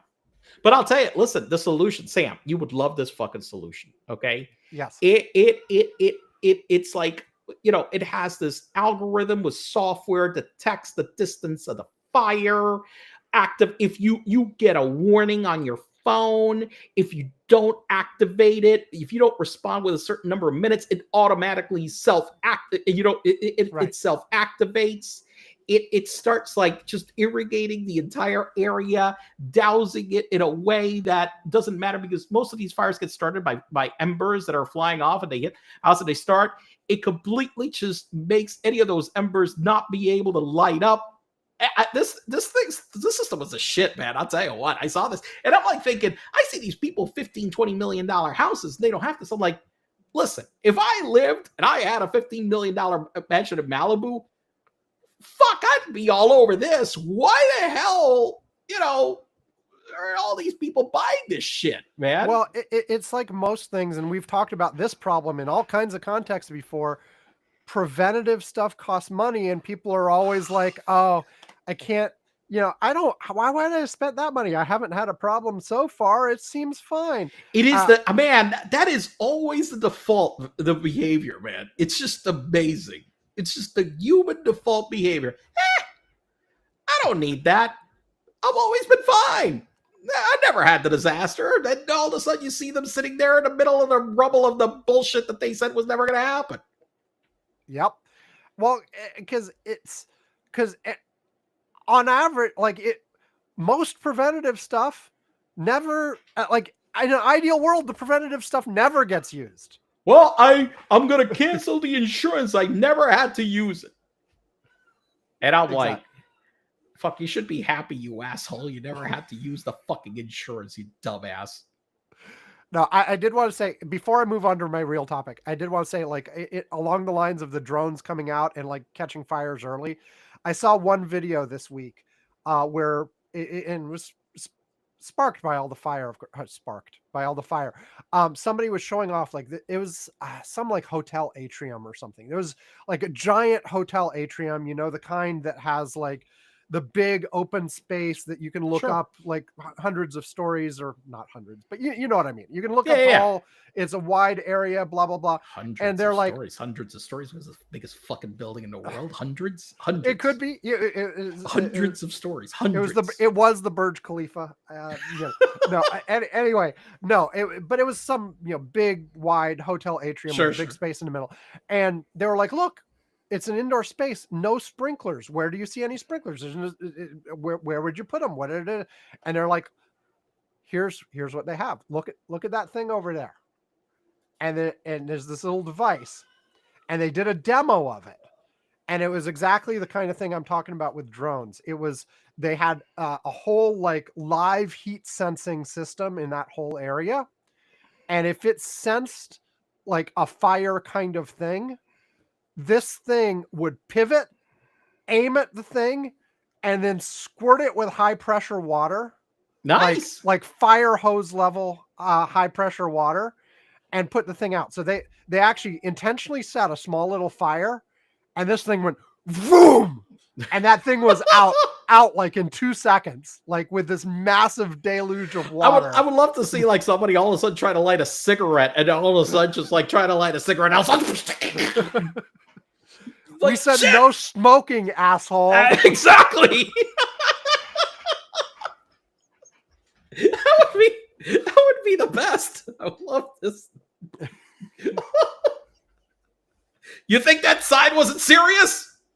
That's right. No, it was cool. I will say, like, they set the fire, and this thing like pivoted and turned and aimed, and then like kaboom, like massive like thing, and well directed. Well, one thing, I was at this winery that I know that they had. I didn't discuss with them. I think they probably had the system that I was discussing, because the one of the winery, for name, if you want to look it up online, and you can see probably on the satellite pictures, Pulido Walker. Okay. And you could see from the satellite pictures from the last couple of years, you can see how they had the vegetation up until a couple of years ago, and how there's none like really up to them. But they basically said that the fires had come up to their steps. They were like right there. And somehow with the whatever they have set up, they were able to prevent the fire from consuming the winery. But that the fire basically made it all the way up to the structure, but they were able to prevent the fire from engulfing the structures. So, right. But they told me, the guy told me, yeah, we had a first class view of hell, and that was like not cool. Well, even some of the stuff they've identified in the California fires, like the system they have for getting the water to the hydrants is really designed for dealing with one house at a time. It's just doesn't have the I mean it was impacted by power outages as well, and they shut the power off because the power lines were causing more fires, so they shut the power off. But that impacted the ability of the water distribution system to work properly. And so there are all kinds of things here that there are technological solutions to, but they're expensive. But there was also I understood that there was a massive like retaining tank in the Palisades that had been out for service. Yes. And it just happened to hit at the wrong moment. It's kind of like what happened in New Orleans, where they knew the bollards to stop the terrorists didn't work, and they were in the process of replacing the bollards with ones that worked. And this guy came right as they were in the middle of that process. So Okay. All right, enough of that. So not your real topic. Half my segment was fires because I made the mistake of mentioning that I wasn't going to mention it. Right. That's how this works. But I think we can boom through the other stuff too, because it's almost perfunctory at this point. But I felt like we had to deal with like the wrapping up Trump pre-presidency stuff. So the pre-presidency stuff. Can I say one thing about the pre-presidency stuff? The other day I see, and I know that this is dialed down some, but you were sending some articles this week, and I was thinking about, everybody just trying to analyze any of Trump's pronouncements, statements, things, and whatever.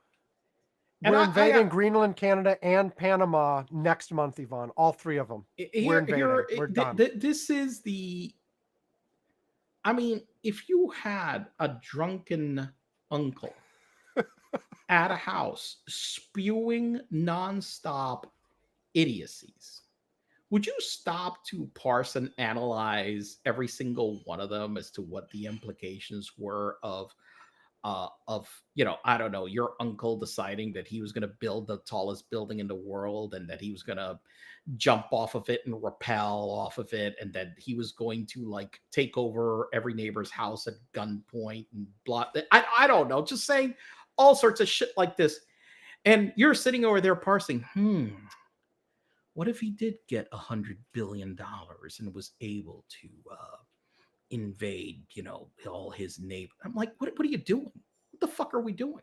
This is analyzing any of all of this shit is analyzing the ramblings of a drunken lunatic. And the crazy thing is, he doesn't even drink. I can't imagine what this if this guy was truly drunk, what in God's name would he actually say? Oh, it's unreal. I mean, I'm just like, at this point, I'm just like, okay. Oh, so Greenland, war with these guys, war with the other guys. I don't know. Watch it, whatever. What's the point of all of this at this point? I'm just look. There are a couple things. One, he has used this exact same strategy since he came on the national scene for to get attention, yeah, because he wants the attention. He wants the attention. He wants the distraction. It's about controlling what people are talking about and whatever. So like, who knows what his real intentions towards Greenland are? But the point is, like, he spins everybody up, and it's like, but that's the dumb thing. Then that's what he wants. The problem is that that's exactly what he wants. If you and the thing is that he will say, one thing is that Elon had stolen some of the spotlight from him in previous weeks. So how do you fix that problem? You talk about taking over Greenland, Panama, and Canada. Yep, exactly. That's basically how you fix that problem. It's just a reaction, like, just like a child who starts just screaming louder because nobody's paying attention to them, and then all of a sudden he just starts like screaming louder and louder. My whole point is that you could talk about, I think, talking about the fact that he's been amping up his crazy talk is a subject of discussion. Talking about the specifics of what he has said and all of that crazy talk is like, really not very productive. I have seen articles talking about what the logistics would be if the United States did try to take over Greenland, for instance. You want to talk about what? Exactly. It's like, hey, so one of my uncle got $200 billion and he was able to buy his entire neighborhood out and burn it. You're writing an article about the logistics about taking over Greenland? What the fuck is the matter with you? Yeah. So I think, for the most part, I like what you said in terms of, you can talk about the fact that he's amping up the crazy talk, but talking about the crazy things is probably a waste of time. And more generally, I like and I think it was Rachel Maddow who was popularized this as well. The pay attention to what they do, not what they say. Because oftentimes as well, while there's something, it's a diversionary tactic. There's something else going on that's happening quietly that's actually more impactful. Correct. And so it's often like, when something's like this going on, look for the other thing. Look, what's the other thing going on?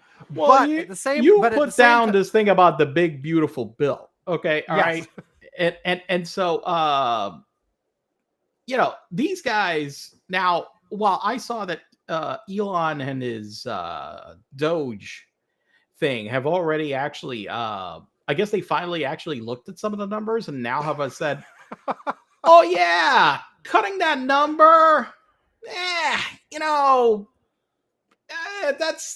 there's no way to make that number. We got to cut down like maybe less than half." So this is the shit when you get shit talkers talking about budgets and things or whatever, which I just experienced here. That these people never looked at the fucking numbers, and then they actually sit down and looking at the numbers. Oh, yeah. Well, yeah, all that shit we said. Yeah, it's just. I guess that's not going to work. But I heard them talking a whole bunch about, again, trying to cut the Affordable Care Act, again, trying to cut Medicaid, again, trying to do those things, which are things that they have tried to do in the past. Okay. All right. So I wouldn't put past, them trying to revive and try to do again. They may not succeed, but certainly trying. The other thing, though, I was going to say is the whole thing about pay attention to what they do, not what they say. I think that's generally good advice, but sometimes you have to pay attention to what they say, at least in terms of understanding. The problem is it's not, too many things. Yes, you can't. I'm sorry, but if you go to a press conference and the guy spews out 100, and I'm not exaggerating the number, 100 different unhinged things. How much time do you got to really pay attention to the 100 unhinged things that he says at one press conference? Look, I think you're right, and I think your approach of talk about the fact that he's talking unhinged more than the specifics is a good way of navigating that. But on the other hand, like, if you're Denmark, do you just ignore him completely? Well, no, I don't think that Denmark as a government can do that, obviously, or Canada for that matter. Okay. Obviously, right. That's a different, or Panama as a recipient of those things. You have to, at least look at them, because one thing that obviously that he will be trying to do is to try to extract something from you to make it seem like he won anyway. So you have to find out what the fuck that is. Yes. Okay. So from their perspective, I get that. Let's get another example for like Europe in general. Like Trump has been vocally anti-NATO since before his first presidency, and seems to have, in between presidencies, doubled down on NATO is useless. They need to pay more money, blah, blah, blah. If you are a non-US NATO member, are you making contingency plans for if Donald Trump tanks the whole fucking thing? I would be. Yeah. Like you have to pay attention to what he's saying. No, but there is a thing. Look, there is a difference between us as a pundit trying to analyze 100 different unhinged things that he said. Right. There is a difference if, say, I am the leader of NATO right now. I can't remember the oh my god, what's the name? The chairman, stuff. I don't know. Director General, I think it is the role. Fuck, now I'm gonna have to look it up. Of course. Say I'm the leader of NATO. Okay. I'm obviously, I was just mentioned and I'm targeted. I'm evaluating how does this impact what we need to make sure to mitigate any action, obviously. But and you have to sort of, to some degree, say, okay, he's probably bluffing. Secretary General. He's probably bluffing. This is probably bullshit. He's just trying to use it to get some other concession out of this. But what if he is serious? What would we have to do? Right. So, but that's what I'm doing as an organization. What I'm saying is that, and I would be doing that. I'm not exactly like, but at the same time, I'm not ripping everybody off their desks and tell them to stop working on everything else right now because all we are focused right now is on Trump said we're fucked up. He's fucking NATO. I'm not doing that either. Okay. But me as a leader, you're not mobilizing the entire Danish army to go defend Greenland right now. Exactly. No. And that's what I'm saying. Okay. But obviously you have to, prepare and have your contingencies and have your plan on how you're going to deal with him if it comes to that. I mean, I believe in being prepared, but it's one of those things where, but again, it's not like I'm calling probably a bad timing to use this, a 4-alarm fire right now and bringing everybody off the street and saying, we're on war right now with Trump. What are we doing? Okay. I that was a great discussion. The things I wanted to actually make sure we just tick off are Trump was actually sentenced to nothing, but it actually happened. So basically to being a felon, but being a felon. That's it. with no jail, no fine, no probation, nothing. I guess there are some consequences, like he can't have a firearm in the state of New York anymore. I don't Things think like that. he can't have a liquor license. There you go. Yeah, so there are a few minor things like that. Some of them are like get aroundable. Like people have mentioned, for instance, that there are a whole bunch of countries that you can't get a visa to go into if you're a felon, including Canada, for instance. However, there are exception processes. Just diplomatic and some. Yeah, like it's not like he's not going to do a state visit to Canada at some point. He probably will. You know, it's not like they're going to say, "Oh, Who sorry, knows? you're a felon." Did he ever visit Canada in his first term?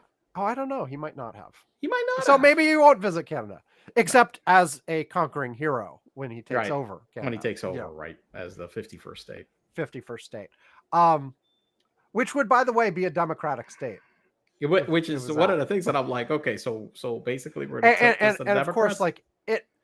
Okay, I was about to say if this was really going to happen, XYZ, but to what you were saying before, Yvonne, it's another one of these like, the fuck are we talking? I was about to say we're analyzing the impacts now of Canada becoming, part. Yeah, it wouldn't be one state; it would be multiple states for each province. But no. Anyway, oh, so we would get like 10 Democratic senators. There you go. Well, there are a couple of Canadian provinces that would probably not be Democratic, but we would get like 6. Yeah, something like that. Well, no, wait. No, that's not accurate. I'm going to tell you something because we keep thinking about foreign governments. Listen, foreign conservatives are, for the most part. Yvonne. Anyway, let's not go into exactly how would a merger of U.S. and Canada work. How much of a waste of time a discussion is this? Yes, exactly. Anyway, all right, let's move on.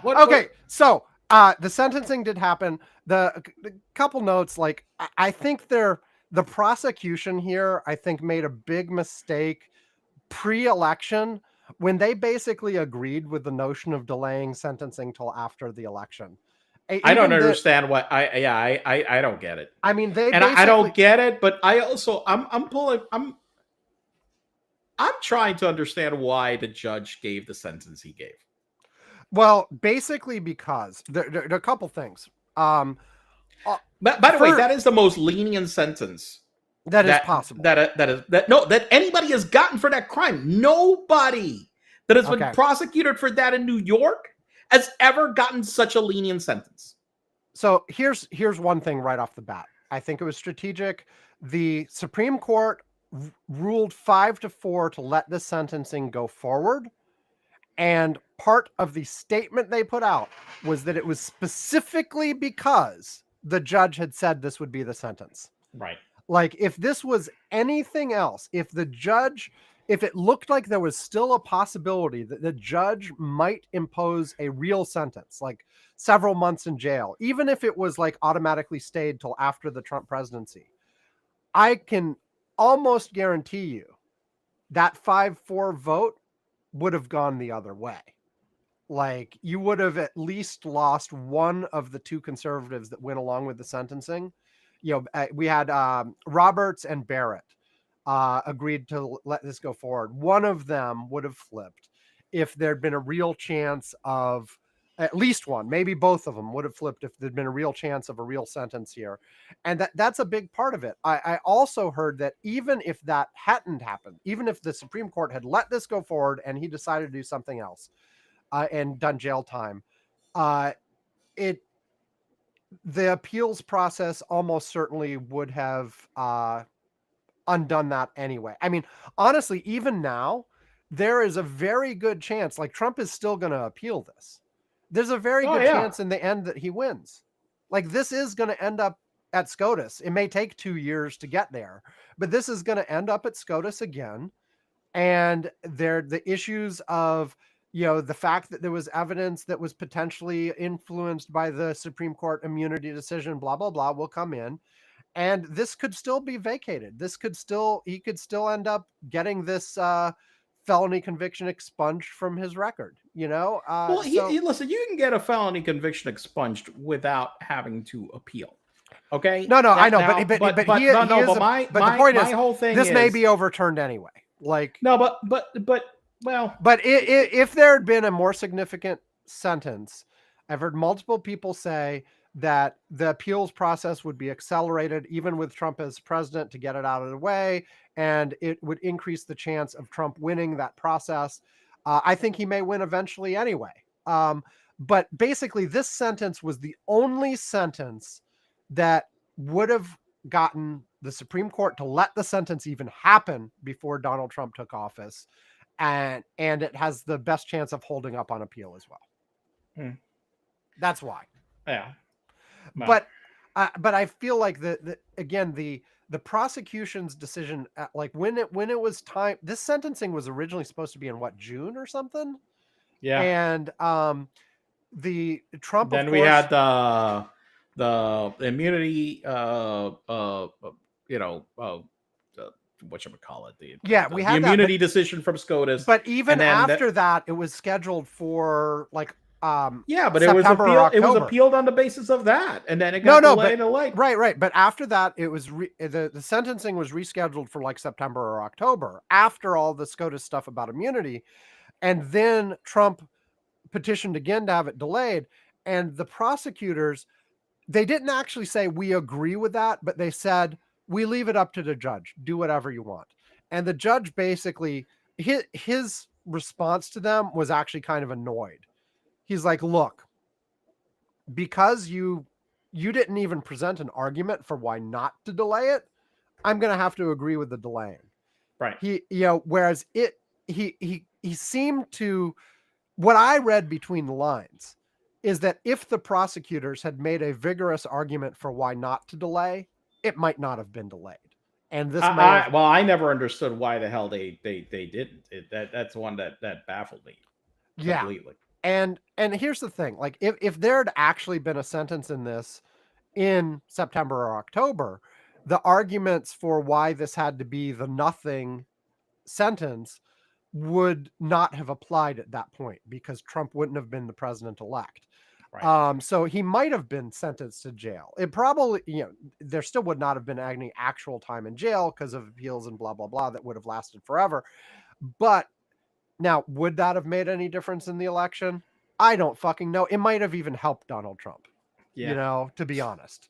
Yes.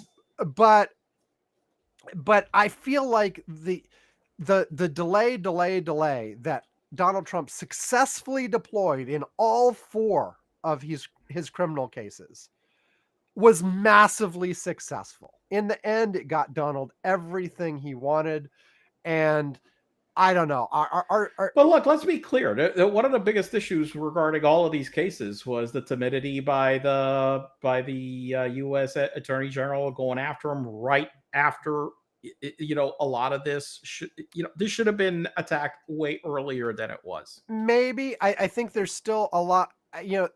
SCOTUS, I think, would have put their thumb on the scale anyway. They would have imposed additional delay. No, but listen. But they started these cases like almost 2 years later than they should have. Well, there's been reporting that they were looking at other things during that time period. There was stuff they were doing. It just wasn't very public. They moved way too slow. They moved way too slow. I have seen reasonable arguments on both sides of this. I tend to agree with you that they should have at least done some things earlier. But at the same time, like people have pointed out, what if you had done like the South Koreans have been trying to do and tried to arrest Donald Trump like on January 21st of that year. You might not have developed all the evidence that you ended up with otherwise. I think it's bullshit. Yeah, and of course you could maybe not arrest them on January 21st, but certainly. Look, as the House committee showed, they could have found that evidence a lot sooner. There were certainly questions of approach. Like apparently one of the things that's been reported is the DOJ actually spent a lot of time trying to find a connection between Donald Trump and the mob over financial stuff and weren't able to prove anything. And they spent like a year and a half on that. And I certainly think what the committee showed was starting at the top down rather than the bottom up was the right approach here. And that's not what they were doing. So anyway, there are a bunch of stuff there. Mistakes made, water under the bridge. The other thing related is the special counsel report. It looks like at least That's getting released. The January 6th part of it looks like it will be but I released. understand the other one is supposed to be released also tomorrow. Well, Sunday is Sunday's the delayed date for the January 6th stuff. My understanding was the classified document stuff is still being held because DOJ is indicated that there's because they still have the case open against the two co-conspirators. And so DOJ is not releasing that right now. That part of things is still being looked at. Honestly, I feel like DOJ should go ahead and, drop those charges. I mean, what's the fucking point? I mean, the point against the charges on his valet or whatever were to try to pressure them on this case anyway. I mean, really, if the fact that there's an open case is stopping them from dropping the report, they should drop the case. Drop the rest of the case, drop the report.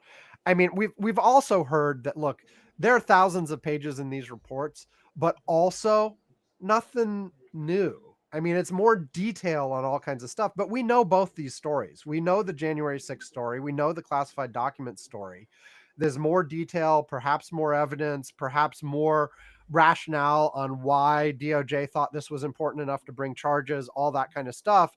But it's not like they're going to drop these documents and we're going to go, wow, that changes everything.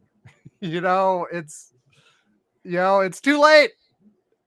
Anybody whose opinion was going to change on anything is already changed, and everybody voted already. Donald Trump is still becoming president on the 20th. Nothing's changing that.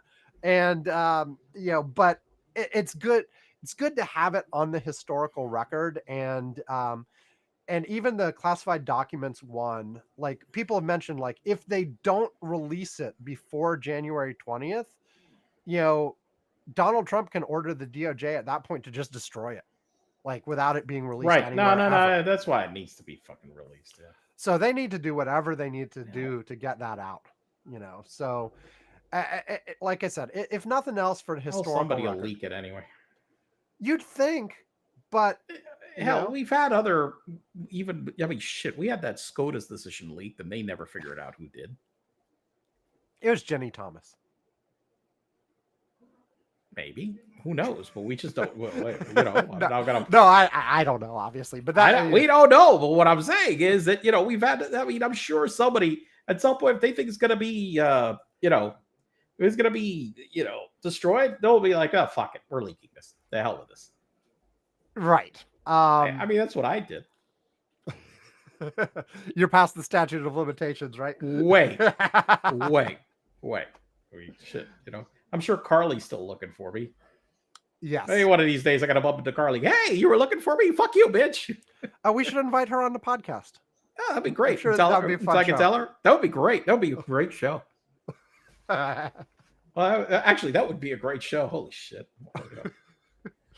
Okay. Hey, Carly, how can you believe so much of the bullshit you say? What? Yeah. Okay. The only other things to mention, Trump-wise, to wrap things up, are forward-looking things that we will see in just a couple weeks. They're saying that there will be up to 100 executive orders on the first day related to a whole bunch of stuff. First day probably means the 21st. Maybe he'll sign some things the afternoon of the 20th, but well, it's like he did that last time. That entire whole thing where he's just signing order after order. Yeah. Right. So we're going to see a bunch of those. And then the Congress is basically trying to figure. That's where the one beautiful bill thing comes in. They're apparently arguing over whether it's one bill or two bills, but they're trying to shove things through reconciliation to do all kinds of stuff. They're calling this, people remembering Iraq War I and calling this the shock and awe strategy. And trying to basically, in the first few weeks of the administration, ram through all kinds of things that will probably, on balance, be fairly unpopular, actually, but be things that they had promised during the campaign. And we'll see what happens with that. Yeah, that's it. Shall we wrap up, Yvonne? Yep. Okay. Thanks everybody. Oh, Patreon. By the way, I'm gonna give the thing, but I wanted to mention, I mentioned something about the Patreon because Yvonne incurred an additional expense to up us from Slack to Slack Pro or something, so that we could keep our archives and things wouldn't be deleted. Thank you, Yvonne. But I mentioned something about this on our Slack about how people needed to up their game on the Patreon because we weren't even coming close to breaking even. And 3 different people upped what they were doing. Well, 2 people upped and 1 people added. Ed became a patron for the first time. Thank you, Ed. And I have to look up what rewards each of you are supposed to officially get. But also, Greg increased his contribution on our Patreon, and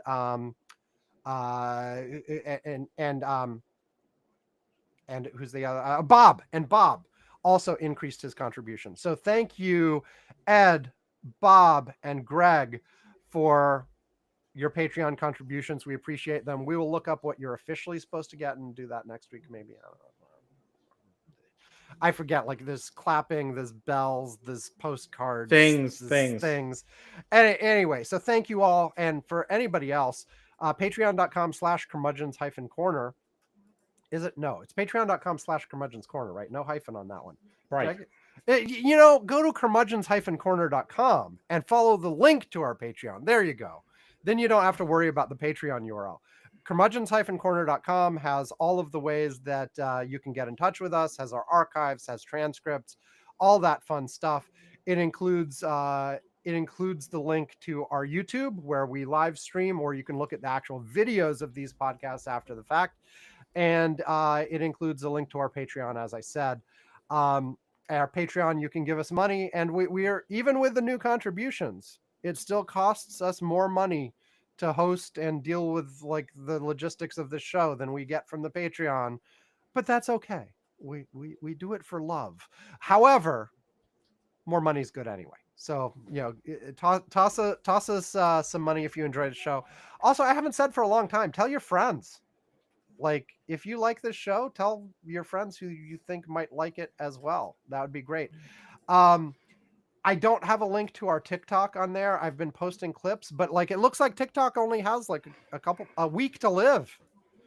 Like they had their SCOTUS argument and it apparently, by all reports, did not go well for them. So we'll see. They may go dark on the 19th because TikTok has also said, by the way, like people are like, well, you can just use it. You'll still be able to use it. It just won't get updates. It won't be on the App Store, blah, blah, blah. TikTok has said that they will officially shutter their business if they don't win this case in the US.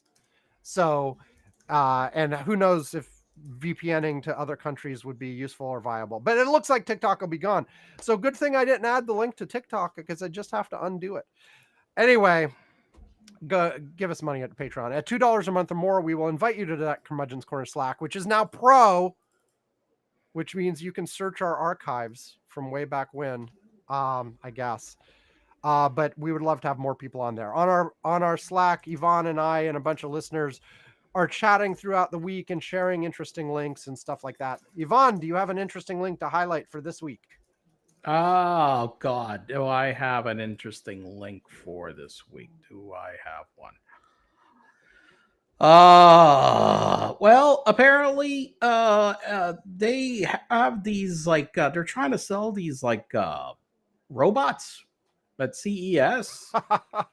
The humanoid one. Chatting with Realbotix lifelike companion robot. And I'm like, I don't know.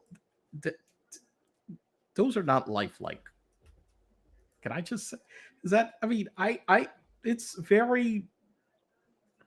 they're very weird. It's LLM powered, so it can talk to you and stuff and blah, blah, blah. It talks to you, but it looks human-ish. It is very, very uncanny valley. It is very, very, very uncanny valley. Did I even say that right? Uncanny keeps coming out of my mouth wrong. Yeah. It's just you. Yes. And by the way, I don't know if you noticed that they made the robots with very large breasts. I'm thinking that they are targeting a certain audience. And oddly shaped too. And oddly shaped. Yeah. But I'm like, just like, because look, and look, they make sex dolls too.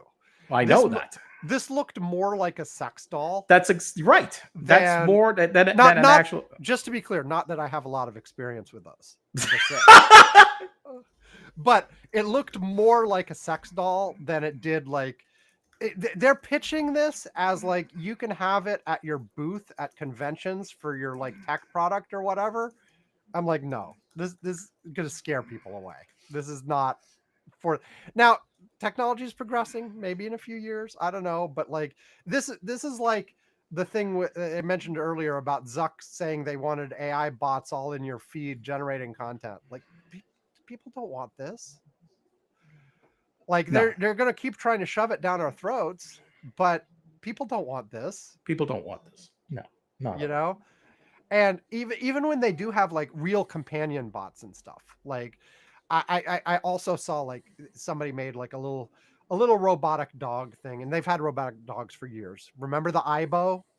Yes, of course. You know, they've had robotic dogs for a long time, but like somebody made a companion robotic dog that's meant for people with dementia and stuff like that, and it looked a little uncanny valley too, but at least it was like, well, it wasn't it trying to act like it tried to.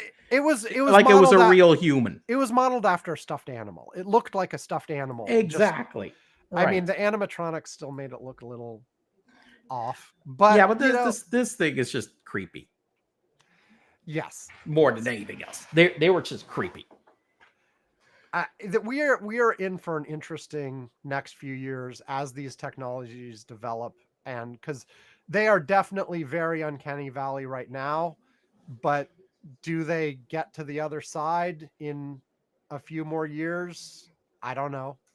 They might, and that would change lots of stuff. But yeah, okay, we are done. Thanks everybody for listening. Thanks everybody for. Okay, goodbye. Have a great week. Blah blah blah blah blah blah. We'll see you next time. Goodbye. Bye.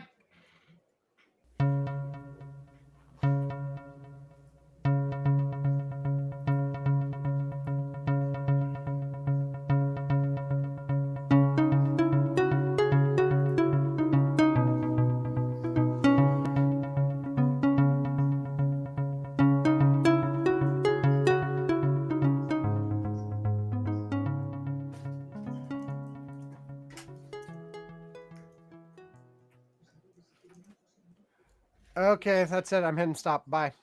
All right. Bye.